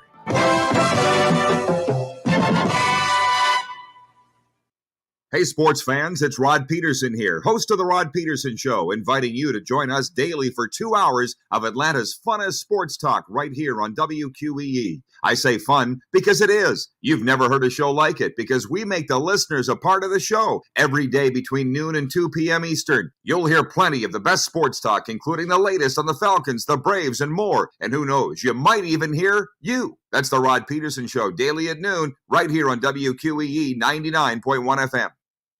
Here's good news. There's still a need for hundreds of thousands of cybersecurity professionals in the U.S. right now. And My Computer Career is training people to help meet the demand. No IT experience? No problem. Take the free career evaluation today. Start your new life as an IT pro in as little as 4 months. Grants covering up to 53% of the cost are available to those who qualify. It's not rocket science. It's mycomputercareer.edu. Thursday, March 30th, it's opening day in Braves Country. The Atlanta Braves travel to the Washington Nationals. First pitch, 1:05 Eastern. We'll have pitch-by-pitch, play-by-play of your Atlanta Braves all season long, and it begins opening day. Make sure to tune in right here, Thursday, March 30th, 1:05 Eastern, opening day in Braves Country on Braves Country HD.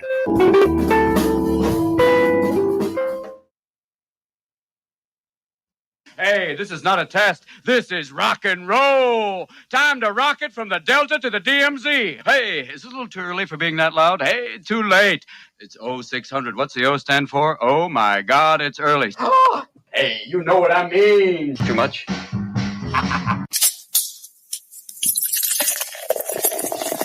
Armchair. Community Access Channel. He's the armchair quarterback. He's full of beer and he's full of snacks. The all-American man. Yeah, the armchair quarterback. He's kind of fun. He's kind of bad. Welcome back as we are rolling here along on it's the day before opening day. No duller day in the world of sports, and I do apologize. I hit the wrong button on the sports flash, so that was yesterday's sports flash. By the time I realized it, because I had some issues going on here in the studio that I was trying to fix. By the time I realized, I was like, well, I'm not going to make folks sit through 2 sports flashes. So if you missed anything on the sports flash at the beginning of the show, basically there's no games going on today that are of any interest, and we're all waiting till opening day. So there you have that. Okay, let's go ahead and get into now. I'm pulling up because I saw the comment from one of our viewers talking about the weather for the Yankees tomorrow, and they don't have it listed here, but there's a site that you can go to check Major League Baseball. Oh, here it is. It says clear and cold. So, I mean, clear. If it's clear, let's go. So clear and cold, I guess maybe it's some really cold weather. I can't imagine it's going to be much colder than what it's supposed to be in Boston. And I heard the Red Sox announcers say yesterday that their opening day was looking like something around in the 40s. So I can't imagine that it's much worse than that. Look, opening day in the Northeast, this is what you get. And it's really not the greatest thing in the world, but it's absolutely what you get. And you're going to get chilly weather. I can remember many opening days where it's even worse than that. It's snowing. Colorado's had games canceled. So I'm pulling up the New York weather as we speak to just double check what it's supposed to be tomorrow, because clear and cool on that website. Basically, that website's to let you know for a betting standpoint if it's going to rain or whatnot. Looking at the New York forecast for tomorrow, and I swear there's so many bells and whistles on weather.com now. It's almost impossible to navigate. It's like my least favorite app, but it's the one that always pops up when I start to let me see here. So the daily forecast, or let's go to the hourly forecast, the next 48 hours in New York City. It's not, what do they call them? It's sunny. There's not supposed to be a cloud in the sky. Beautiful day for a ball game in the 40s. The wind around 8 miles an hour. I think, that's really not that bad considering that part of the country. All right. So that's much to do about nothing. Let's go ahead and get back into the Major League Baseball predictions for 2023. And really interested to see, let me see here if we can get this going right in the right direction. They have all these new, here we go. There you go. All right. So when we let off last hour, we were talking about the American League. We got that all bubble wrapped and ready to go. And now we get into the National League. And in the National League, I'm going to do the Braves division last, and then we'll do all the predictions past that. But the National League Central last year, the Cardinals essentially ran away with it. They won by 7 games. They're 7 in front of Milwaukee, 19 in front of the Cubs. Now, I don't think the Cubs are going to be that bad this year, where they're just going to be 19 games out of first place. I also don't think St. Louis necessarily is going to have 93 wins. I think it's going to be more of a little regression by St. Louis to come back towards the pack. I still think they're going to get in the high 80s. But as far as the division goes, I didn't realize Pittsburgh and Cincinnati would flat-footed tie. They both had 100 losses and 62 wins last year. This year, I think Pittsburgh's a little better. I think Pittsburgh is going to get much closer to the 70-win mark. And though that may not sound great for some fans out there, they're building in the right direction. I really think that Pittsburgh has a core that is much stronger than Cincinnati. If you look at the Cincinnati Reds, I mean, their ownership group has essentially spit in their face and said, we're not going to go out and sign anyone free agent. We're going to build this through the draft.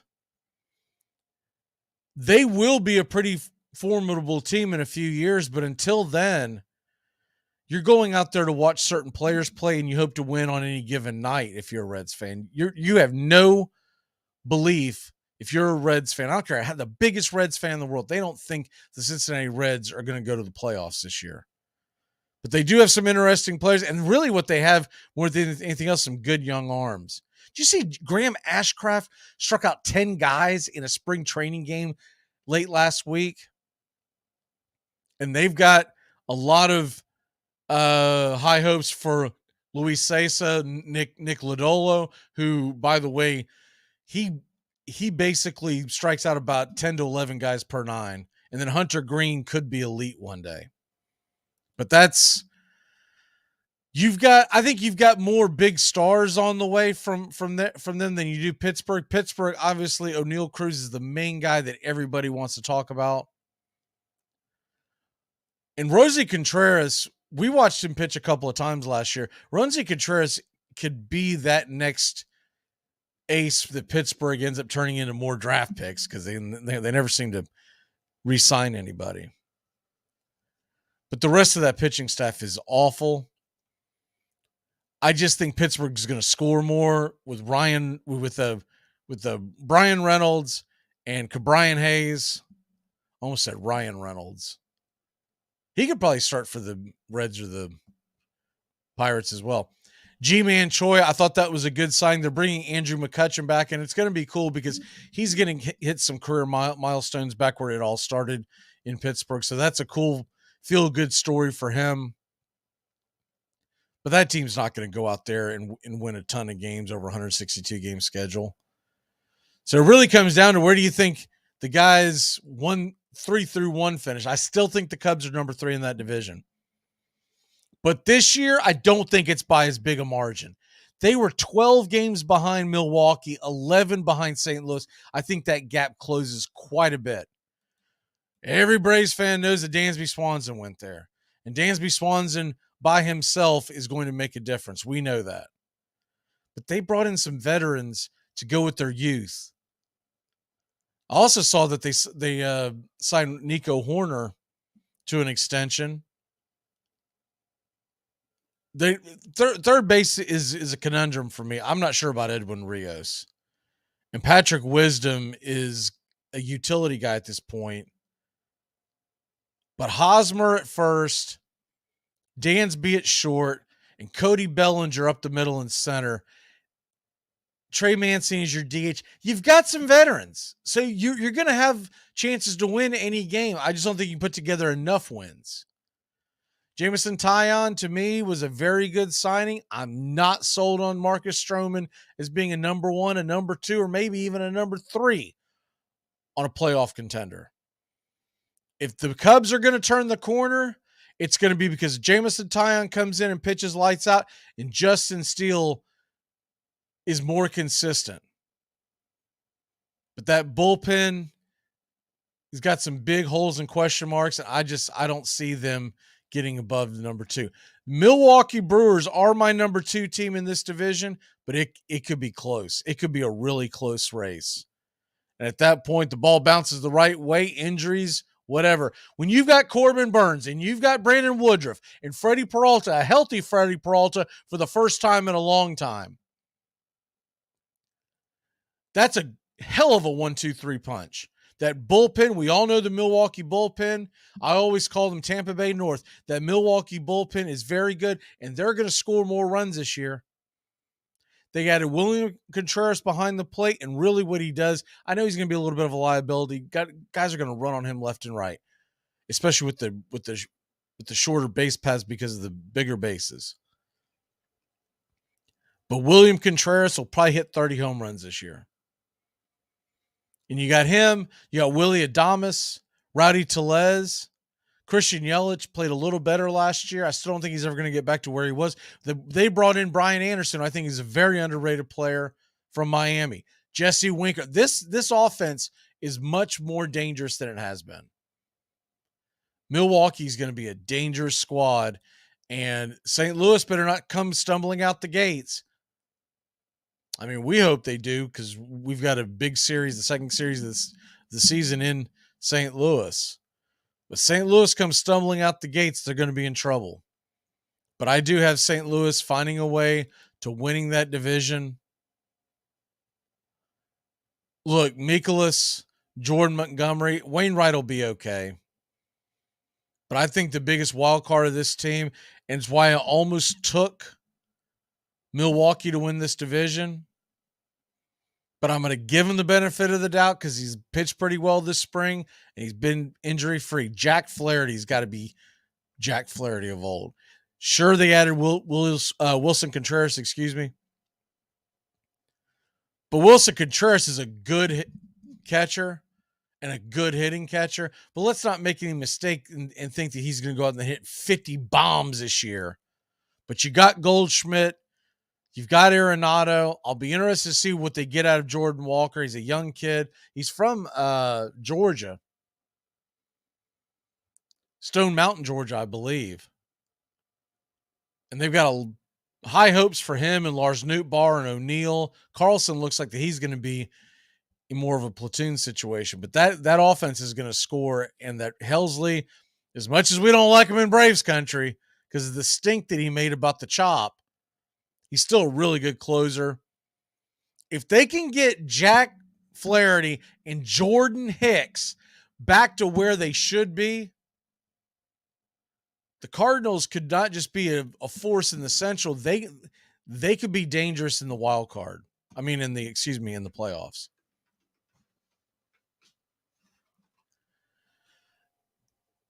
And so now we look at who's going to win the West. I'll make this real short and sweet.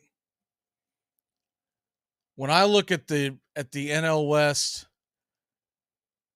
I think it's a little deeper than it has been in years past. And I think for the first time in a long time, the Los Angeles Dodgers will not make the playoffs. They did nothing in the offseason. Everyone kind of skates over it because they've just been so good. But I think that's going to be a stale locker room. Gonsolin's hurt. Noah Syndergaard is not going to be some resurrection project. I mean, do you know how bad it is? They've got Shelby Miller in their bullpen this year. You can say, well, I haven't heard from him in a while. Was he good last year? He had a 6.43 ERA and a 1.29 whip because some analytic dork in their front office said that they really like the way he's delivering the ball. They went out and signed him. What? He was one of their first signings. All analytically driven. I'll never forget when that story came out. I was like, what? We should have signed him so we could have traded him again for Dansby Swanson, if you remember Shelby Miller here with back in Braves country days. The next big question is how are they going to close these games? They got Brewster Gratterall penciled in as the closer. I'm not sold.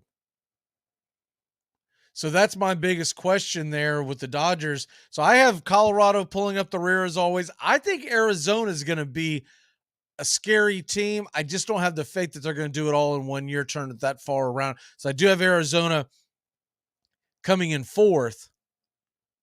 And then I've got Colorado in fifth and the Dodgers in third. So you're like, wait a minute. Dodgers in third. San Francisco is going to finish in second. I think the San Francisco Giants are going to be that surprise team. They're going to be that surprise team. They had a bad year last year. There's no doubt about it. But they're just 2 years removed from a 107 win season. And something always seems to go wrong with San Diego. It seems to always be internal. Logan Webb, I expect to get back to the form that he was in. Sean Manaea, I believe, was a good signing. Alex Cobb is solid. Now, Ross Stripling, I'm not sold on, but Alex Wood will do Alex Wood type things. He'll be under the radar. He won't be on anyone's all-star team, but at the end of the season, he will have shown up. That bullpen is better with the Rogers brothers and Camilo Doval, who is just flamethrower. That pitching staff's going to be very solid. They're going to score runs because they do a great job. Kapler and his crew do a great job of putting the best lineup out every day. They're very platoon driven, and some folks don't like that when you start to prognosticate. But I think you're going to get a bounce back from Michael Conforto. He's going to got a lot to prove. Jock Peterson's still there. The Yaz is still there. Brandon Crawford had a terrible year last year. I would assume he's going to have a much better year this year. And they've got players like Lamont Wade Jr. and Tyro Estrada that are on nobody's radar. Nobody wants them in fantasy. Nobody wants to buy their jerseys, but they are solid players. So I've got the Giants winning the division in a surprise, and San Diego coming in second. And my wild card teams, we'll get to that on the other side of this because it involves the National League East, which we're doing next here on Braves Country. Keep it locked in here. Are you listening to yourself? I always listen to myself. It's one of the great joys of my life. Armchair Quarterbacks Radio covers the whole SEC the whole season long. Dobbs heaves it. They're bunched up in the end zone. It's tipped up. It's caught. It is caught. Jawan James. Starting to think first quarter at the Gate of Old in Jacksonville, and Walker's big to the right. The 35. Look out. He's past midfield, and he's got a blocker. Cuts to the inside. Herschel Walker. There he goes again. Straight up the middle. Touchdown. Delayed reaction, but Tebow got in. Oh, jump pass. How about that? Oh, my gosh. That looks like 1955. Holy cow. Are you kidding me? Armchair. SEC! SEC!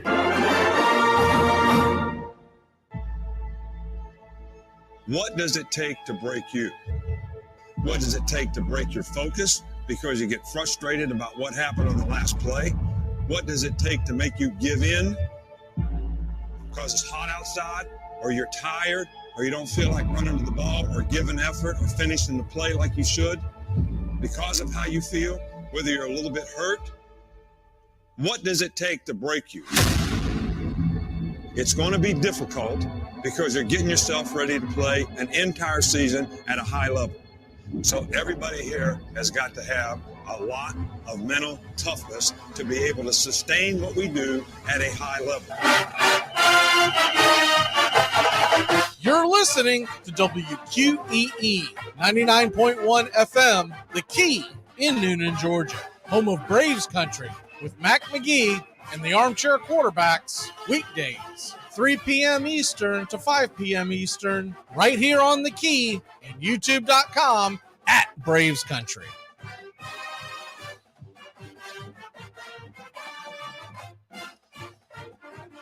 All right, ready for opening day?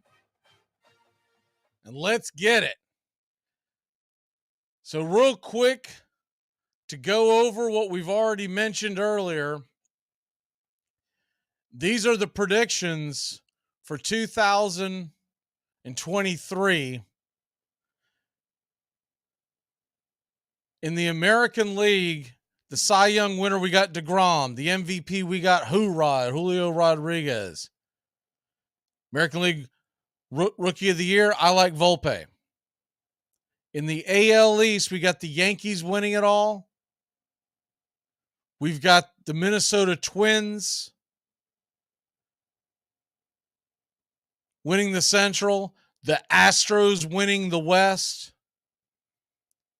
The Wildcards, I've got Tampa Bay, Baltimore, and Texas. I know that might be a little bit thinking outside the bun, as they say.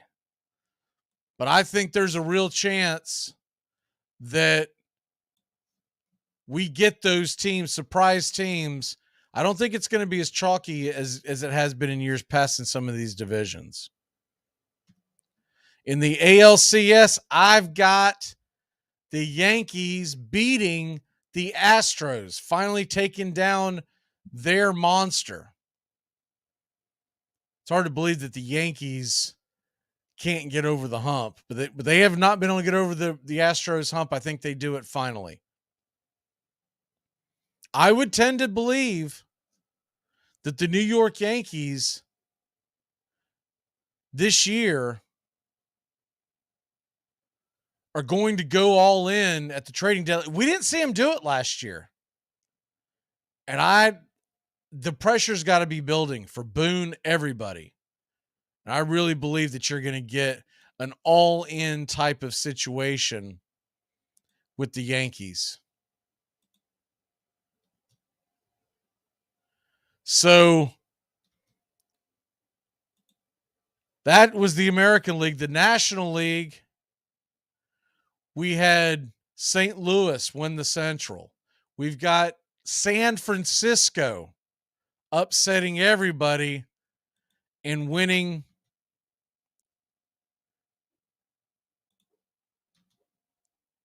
the NL West. I've got the Dodgers not even making the playoffs for the first time in a long time. I actually think it's going to be really refreshing for baseball fans not to see them in there. They did nothing to get better. I think they've gotten, I'm not going to say worse, they're just kind of stale, and I don't think they're going to be able to do it this year. So I told you when we came back, I was going to hit up the wild cards in the East. Let me go ahead and do the East first, and then we'll hit the wild cards in the National League. At the very bottom, I think it's really easy. And look, I know it's opening day and we're playing Washington in Washington. And the worst thing you can do is start talking trash about a team you're about to play. But I'm sorry, if you look at the roster of the Washington Nationals, it just doesn't jump off the page at you. Patrick Corbin has been a shell of his former self since 2019. Josiah Gray is still learning. There's still a big learning curve for Mackenzie Gore, who's never reached the point where they thought he was going to be. Trevor Williams would be in most teams' bullpen. Same with Chad Kuhl. Dominic Smith couldn't do anything in New York, and now he's in the starting lineup for the Nationals. This just tells you a lot of what's going on. I think the brightest side that you can say about the Nationals, first of all, they've gotten a lot of really good young players that are going to be on the way in a few years, all these trades they've made. So this is a team that when they get to that point, they're going to have the resources to keep them. They just did a complete rebuild. They were an old team that had won a World Series, and they said this is a perfect time to rebuild. And it is what it is. It's rough if you're a fan of that team, but it's a grind. We saw it in Atlanta. It's hard to believe we've won 5 World Series in a row, because I swear it feels like it was yesterday that we had those terrible 3 years where we just weren't even nearly competitive. But Joey Meneses, if he can hit, and Lane Thomas to me is a really good player, those could be some fun spark plugs throughout the season for Washington, but I don't see them getting to 60 wins. It's going to be tough. I think it's pretty obvious to most folks that you got to put the Marlins in 4th. Though I think they've gotten a little better. Let me scroll. So, though I do believe that they've gotten a little better,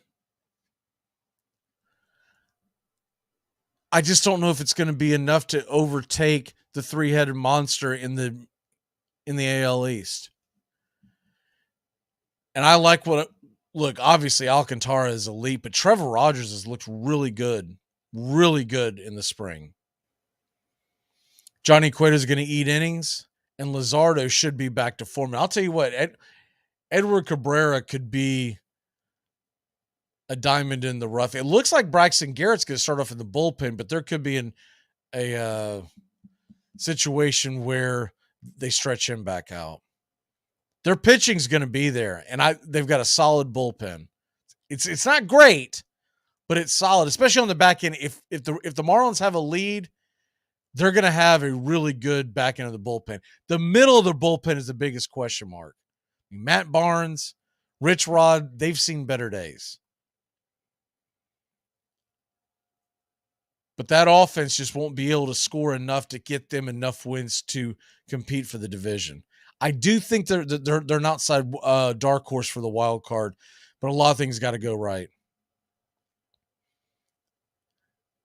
But that offense should be a little better.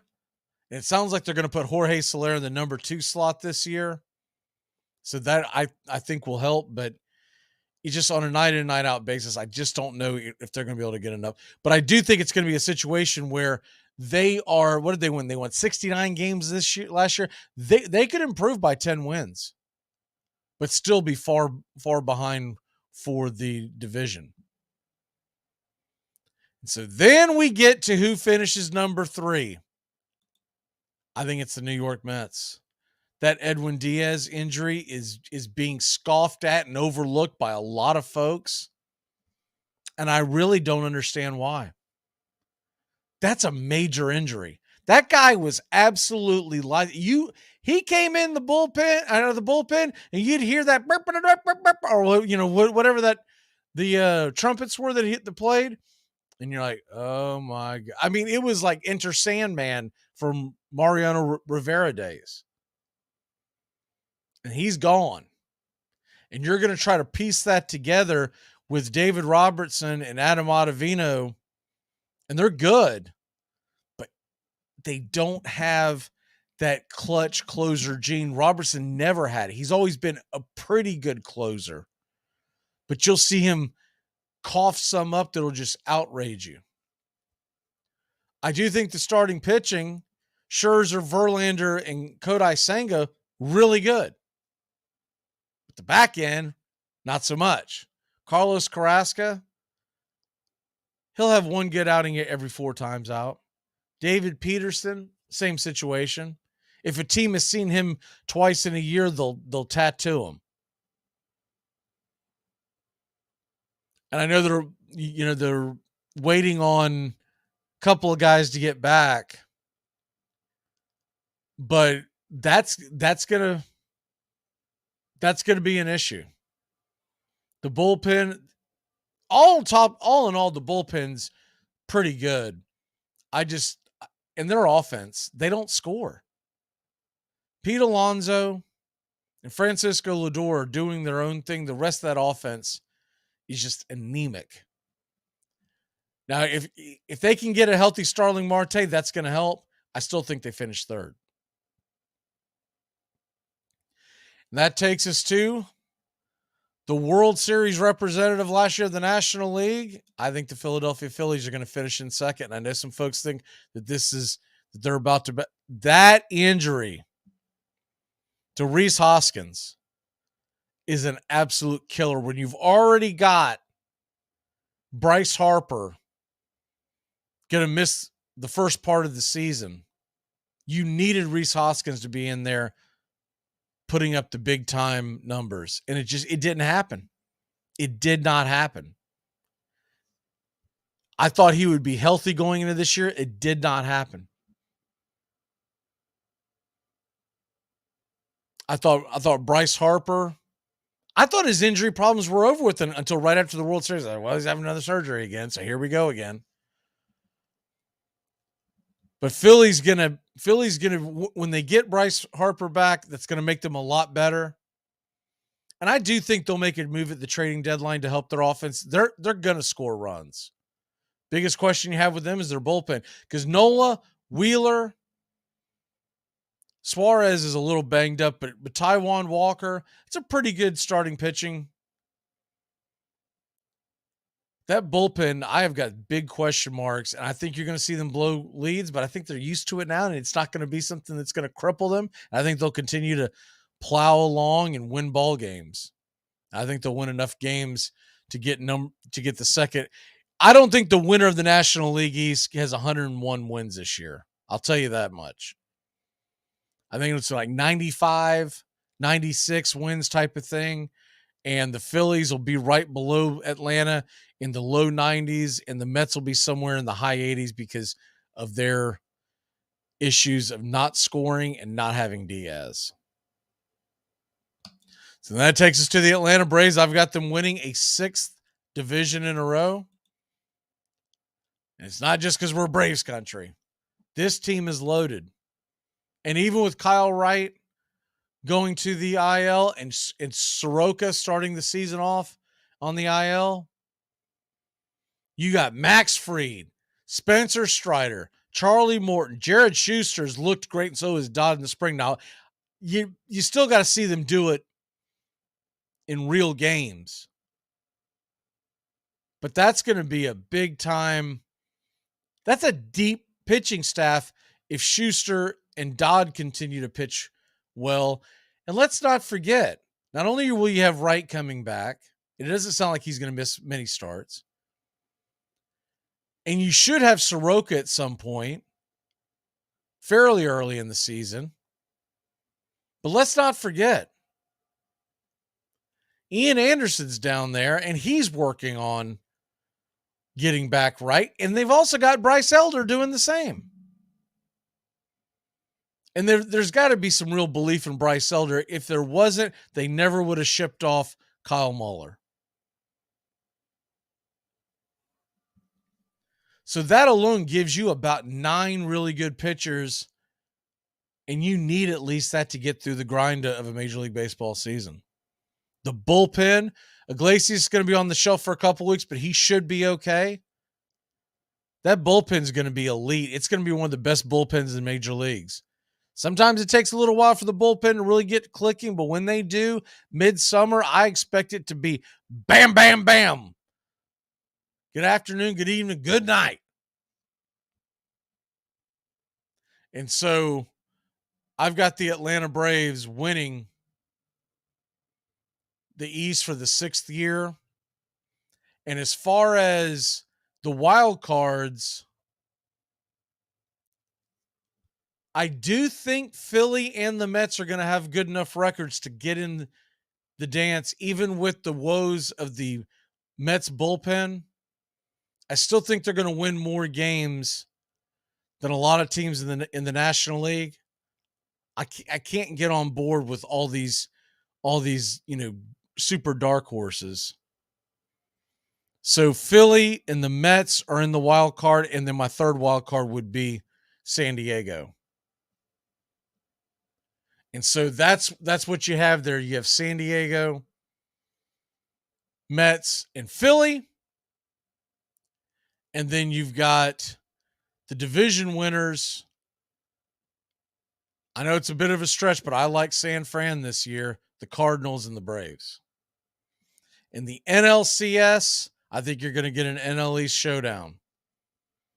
And unless the Mets do some big things at the trade deadline, give me Atlanta versus Philadelphia in the NLCS, with Atlanta finding a way to get past them just because they have better pitching. And we already went over the American League. So that would have the Atlanta Braves, the New York Yankees squaring off once again in the World Series. And this time the Braves get their revenge. They win in 6, and the Atlanta Braves are your World Series champions. To cap off the National League, by the way, NL MVP, if you haven't been paying attention this spring, Matt Olson is ripping the cover off the ball. He is absolutely ripping the cover off the ball. And Matt Olson, I think, is going to get the MVP. He's playing on that kind of level already. And he's in his 2nd year. That was a lot of pressure to put on a guy. A lot of pressure to put on a guy. To come over in a trade to fill Freddie Freeman's shoes in his own hometown, by the way, and he never looked like he was really comfortable until we got about later in the season. And remember, he's the reason why the Braves beat the Mets essentially in that sweep in Atlanta right at the end of the season. He had a home run in every game. So I think that's a precursor to him winning the MVP. The Cy Young, he probably should have won Rookie of the Year, but I have no qualms about an everyday player getting it over a pitcher. But Spencer Strider is going to get the Cy Young. The guy is just, he's ridiculous. When you consider if you have 9 to 10 strikeouts per 9 innings, that's considered elite. And he's out there throwing 11 to 12 strikeouts per 9. It's unreal. If he stays healthy, I don't see there's any way Spencer Strider doesn't win the Cy Young. And my National League Rookie of the Year, I think it's going to come out of St. Louis, Jordan Walker. I think Jordan Walker's got a very good opportunity to go out there and get the Rookie of the Year. He's going to be in a pretty big market. St. Louis is going to be on a winning team that I'm telling you, that helps. And so there you have it. So to recap real quick, Braves win the East. Cardinals win the Central. I got the Giants bringing home the West. Philly, Mets, and Padres are the wild cards. In the American League, it's the Yankees, the Twins, and the Astros winning their divisions. Tampa Bay, Baltimore, and Texas, they get the wild card. Yankees beat the Astros in the ALCS. And the Braves beat the Phillies and knock out the Yankees in the World Series. All right, let's take a quick break. When we come back, we're going to talk a little college basketball as March Madness is upon us. We'll be back in a flash here on Braves Country. Thursday, March 30th, it's opening day in Braves Country. The Atlanta Braves travel to the Washington Nationals. First pitch, 1:05 Eastern. We'll have pitch-by-pitch, play-by-play of your Atlanta Braves all season long, and it begins opening day. Make sure to tune in right here, Thursday, March 30th, 1:05 Eastern, opening day in Braves Country on Braves Country HD.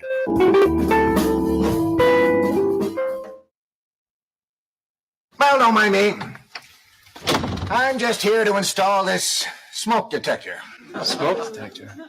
Does that detect any kind of smoke? Long live the king. Hey, sports fans, it's Rod Peterson here, host of The Rod Peterson Show, inviting you to join us daily for 2 hours of Atlanta's funnest sports talk right here on WQEE. I say fun because it is. You've never heard a show like it because we make the listeners a part of the show every day between noon and 2 p.m. Eastern. You'll hear plenty of the best sports talk, including the latest on the Falcons, the Braves, and more. And who knows, you might even hear you. That's the Rod Peterson Show, daily at noon, right here on WQEE 99.1 FM. ACC football covered like no other here on the Armchair Quarterback. Against the blitz. Touchdown, Florida State. Rock Preston scores the touchdown. And now it's Bowden's decision. And he sends Mowry onto the field right away. Danny Cannell is the holder. Mowry ties it. This game is over. A 31-31 tie. A 31-31 tie. A deep throw by Lawrence. A lot of contact. Justin Ross broke free from it. He's down in the end zone. Touchdown, Clemson. Justin Ross, a freshman wide receiver, big, rangy, and Trevor Lawrence knows, throw it up against that single coverage, give him a chance to make a play on a 50-50 ball. If you're a fan of the ACC, pull up an armchair. You're home. It's the best in sports and entertainment, and get locked in and locked down with Rhino Radio Penitentiary, 7 a.m. to 10 a.m. with your host, me, Ryan O'Neal, each and every morning, right here with the best in sports and entertainment, all the way from professional sports to college sports to River Dragons hockey and everything in between, including some of the very best local and national guests. It's the Rhino Radio Penitentiary, 7 a.m. to 10 a.m. Monday through Fridays, right here on 99.1 FM WQEE. Welcome back to Braves Country. Weekdays, 3 to 5 p.m. Drive time on WQEE. Bo Body. What does the first B stand for? What are we doing? We're making acronyms. Okay, what does the first B stand for? Business. I like it. Business. Good, Kevin.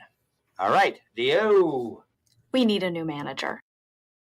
Well, the season's finally here, and the players hit the field, and every man feels like a boy, and every wife could kill. He's been flying beer since August, running hot, running cold. Welcome back. And 30 friends are on Getting alert. you ready It's for all the opening old. day. He's the armchair quarterback. He's Mañana. full of snacks.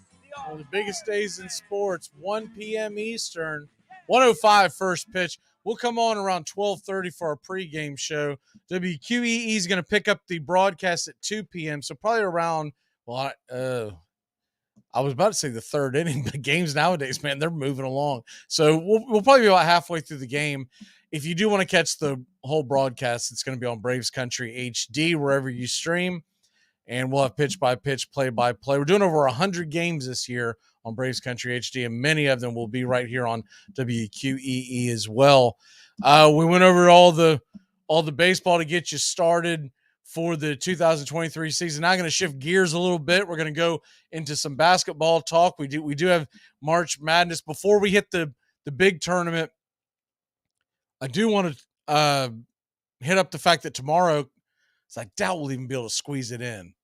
But tomorrow night's the NIT championship. UAB's a 2-point favorite against North Texas. If you haven't watched UAB play, they've got one of the most electric scorers in all of college basketball. And they're a fun team to watch. So if you just like basketball and you want to watch a fun team, watch UAB tomorrow night. I watched the game last night as we were getting done with our draft. Man, I was drafting late last night after the one that we put on YouTube. I got off there and Steven and I had did a best ball. And then after that, a buddy of mine wrote me into a draft, and I'm actually doing three. It's either 3 or 4 more tonight. I know of 3. I'm not positive about the 4th one. So this is draft central for me with the fantasy baseball, but I don't talk your off about that.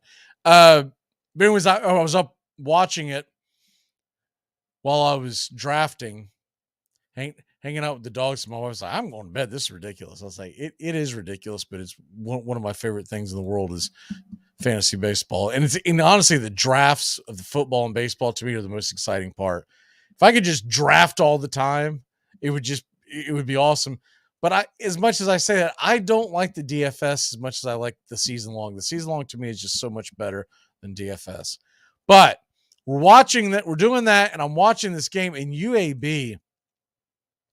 I've kind of mentioned this kid a little bit, but Eric Gaines, if you have not watched him, and I did not realize it until last night when I looked him up, he's from Lithonia, Georgia. But this kid, 6'2" guard, he's a sophomore. I don't know if he's going to try to come out or if he's going to transfer or if he's staying where he's at. But this kid is fun to watch. He is so quick and so electric on the court. If you get a chance to watch that UAB game tomorrow night, UAB North Texas, and I'll go ahead and give you the lock. That's my lock for tonight because there is no game of interest to me tonight. I'm going to give you 2 locks. Give me UAB winning the NIT tomorrow night. And then I'm going to give you a season-long lock. The Braves are 8.5 to 1 odds to win the World Series. They're going to do it, baby. And I'm going to put some hay on it before. before it all unfolds, before the season starts tomorrow. I think they're going to bookend that 21 championship with a championship this year. But UAB, North Texas won by the chair of the chin chin chin. And the UAB game, it was ridiculous how bad that. I mean, I don't like to throw these accusations out, but you start wondering, like, if one of those refs had some money on Southern Utah, because there was a play at the end where UAB is an absolute block. He got all ball, and there was a stiff arm to his gut by the shooter, and they called the foul on the defensive player. And it ended up being his fifth foul. He fouled out of the game. And it really made me wonder. I'm like, man, we're sitting in Vegas. We're sitting in Vegas. It's something up. Because that was as dirty as they get. And it ended up extending the game. And if it weren't for that call, UAB game's over. But it ends up going to overtime because of it. It was obnoxious how bad of a call that was. You see bad calls all the time, and you're like, oh, man, that guy really blew that. That one, you're like, wait a minute, man. This guy had all ball, swatted it. It was a great defensive play. And so when they go show the replay, I was like, man, maybe the guy saw something I didn't see. Oh, he saw something. Saw someone drop something on the ground and picked it up. Someone dropped their wallet on the ground and said, hey, we're going to need a foul call around these parts. All right, so enough of that. UAB, I think they're going to get the W.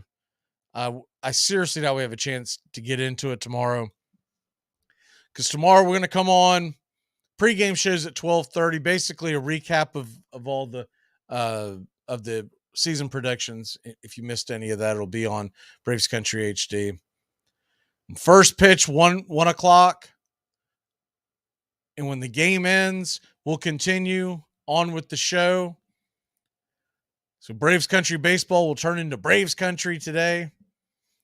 And the guys will be with me tomorrow, and we'll be reacting to opening day, looking at some of the games that night. There's a lot of really good pitching matchups. And the Braves game will be ending just about the time that a couple of really good pitching matchups are starting tomorrow. You know, the Mets are going to have Scherzer, and Marlins, the Cy Young winner, Sandy Alcantara, they go head to head. But at the same time that game's going on, you're going to have DeGrom versus Nola. I mean, there's some great games. All right, so Saturday night is the national championship game, or the Final Four leading to the national championship game. UConn is a 5.5 point favorite. I'm really surprised that line has not moved. I really thought that number would continue to climb. UConn has been blowing everybody out, and it's been a good run that the Hurricanes have been on.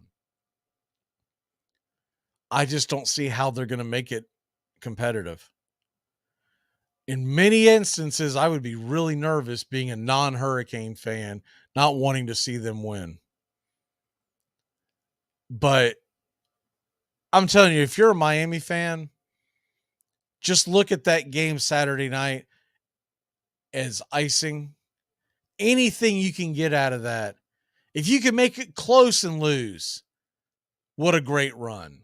Now, if you win, then look out. But I don't see how UConn is going to go from playing the best basketball we have seen in the tournament, game in and game out, to all of a sudden just not. Oh, and now I know it's going to happen. Because one of the guys on CBS Sports HQ that's always wrong about everything, he's picking Hurricanes to win the national championship. Oh, give me. God, it's a wrap. So now I know UConn's going to roll. The early game to me is the game to see. Florida Atlantic and San Diego State. That is going to be one of the better games that we'll get all March. I'm still leaning with San Diego State in that game. I'm pulling for FAU because I feel like I should. But San Diego State's been a great story as well. The great thing about this, if you've been watching this and you see these low seeds, so we got 2 5s, a 9, and a 4, right? And in other years, when you see these lower seeds, you'd think that they would have some really suspect records. Man, every one of these teams is right there. I mean, UConn and Miami both have 29 wins. San Diego State's got 31. FAU's got 35. And just because you don't respect the regular season that you think you saw from them doesn't mean that the winner of this Final Four is not a legitimate national championship. I mean, this is exciting.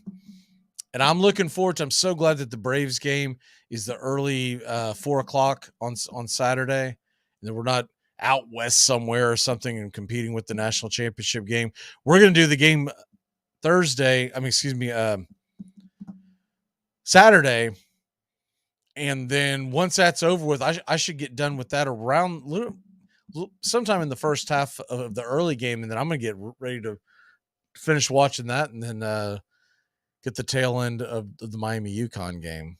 But a big weekend of sports. It all starts tomorrow. Thursday's going to start your weekend because when opening day's on a Thursday, that starts the weekend.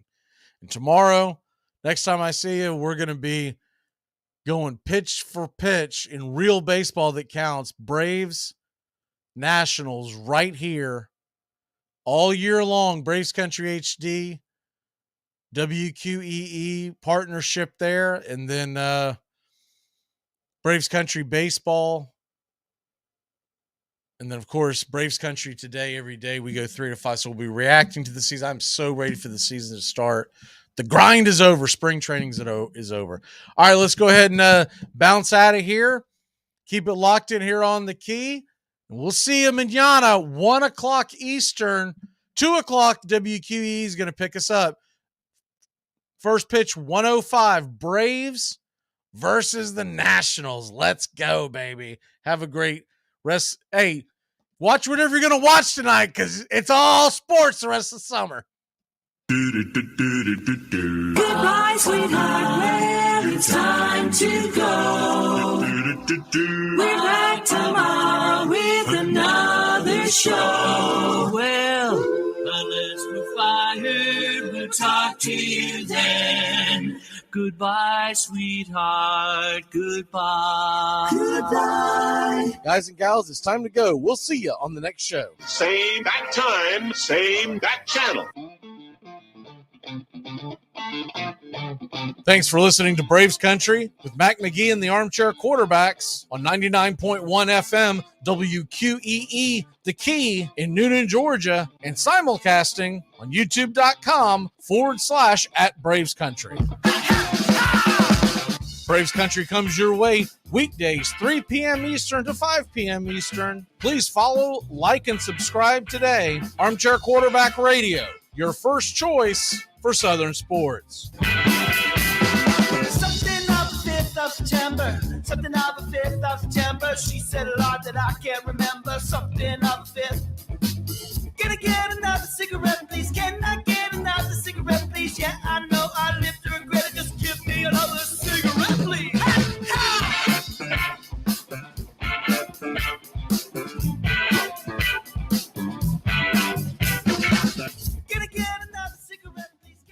You're listening to WQEE 99.1 FM, The Key in Noonan, Georgia. Thursday, March 30th, it's opening day in Braves Country. The Atlanta Braves travel to the Washington Nationals. First pitch, 1:05 Eastern. We'll have pitch-by-pitch, play-by-play of your Atlanta Braves all season long, and it begins opening day. Make sure to tune in right here, Thursday, March 30th, 1:05 Eastern, opening day in Braves Country on Braves Country HD.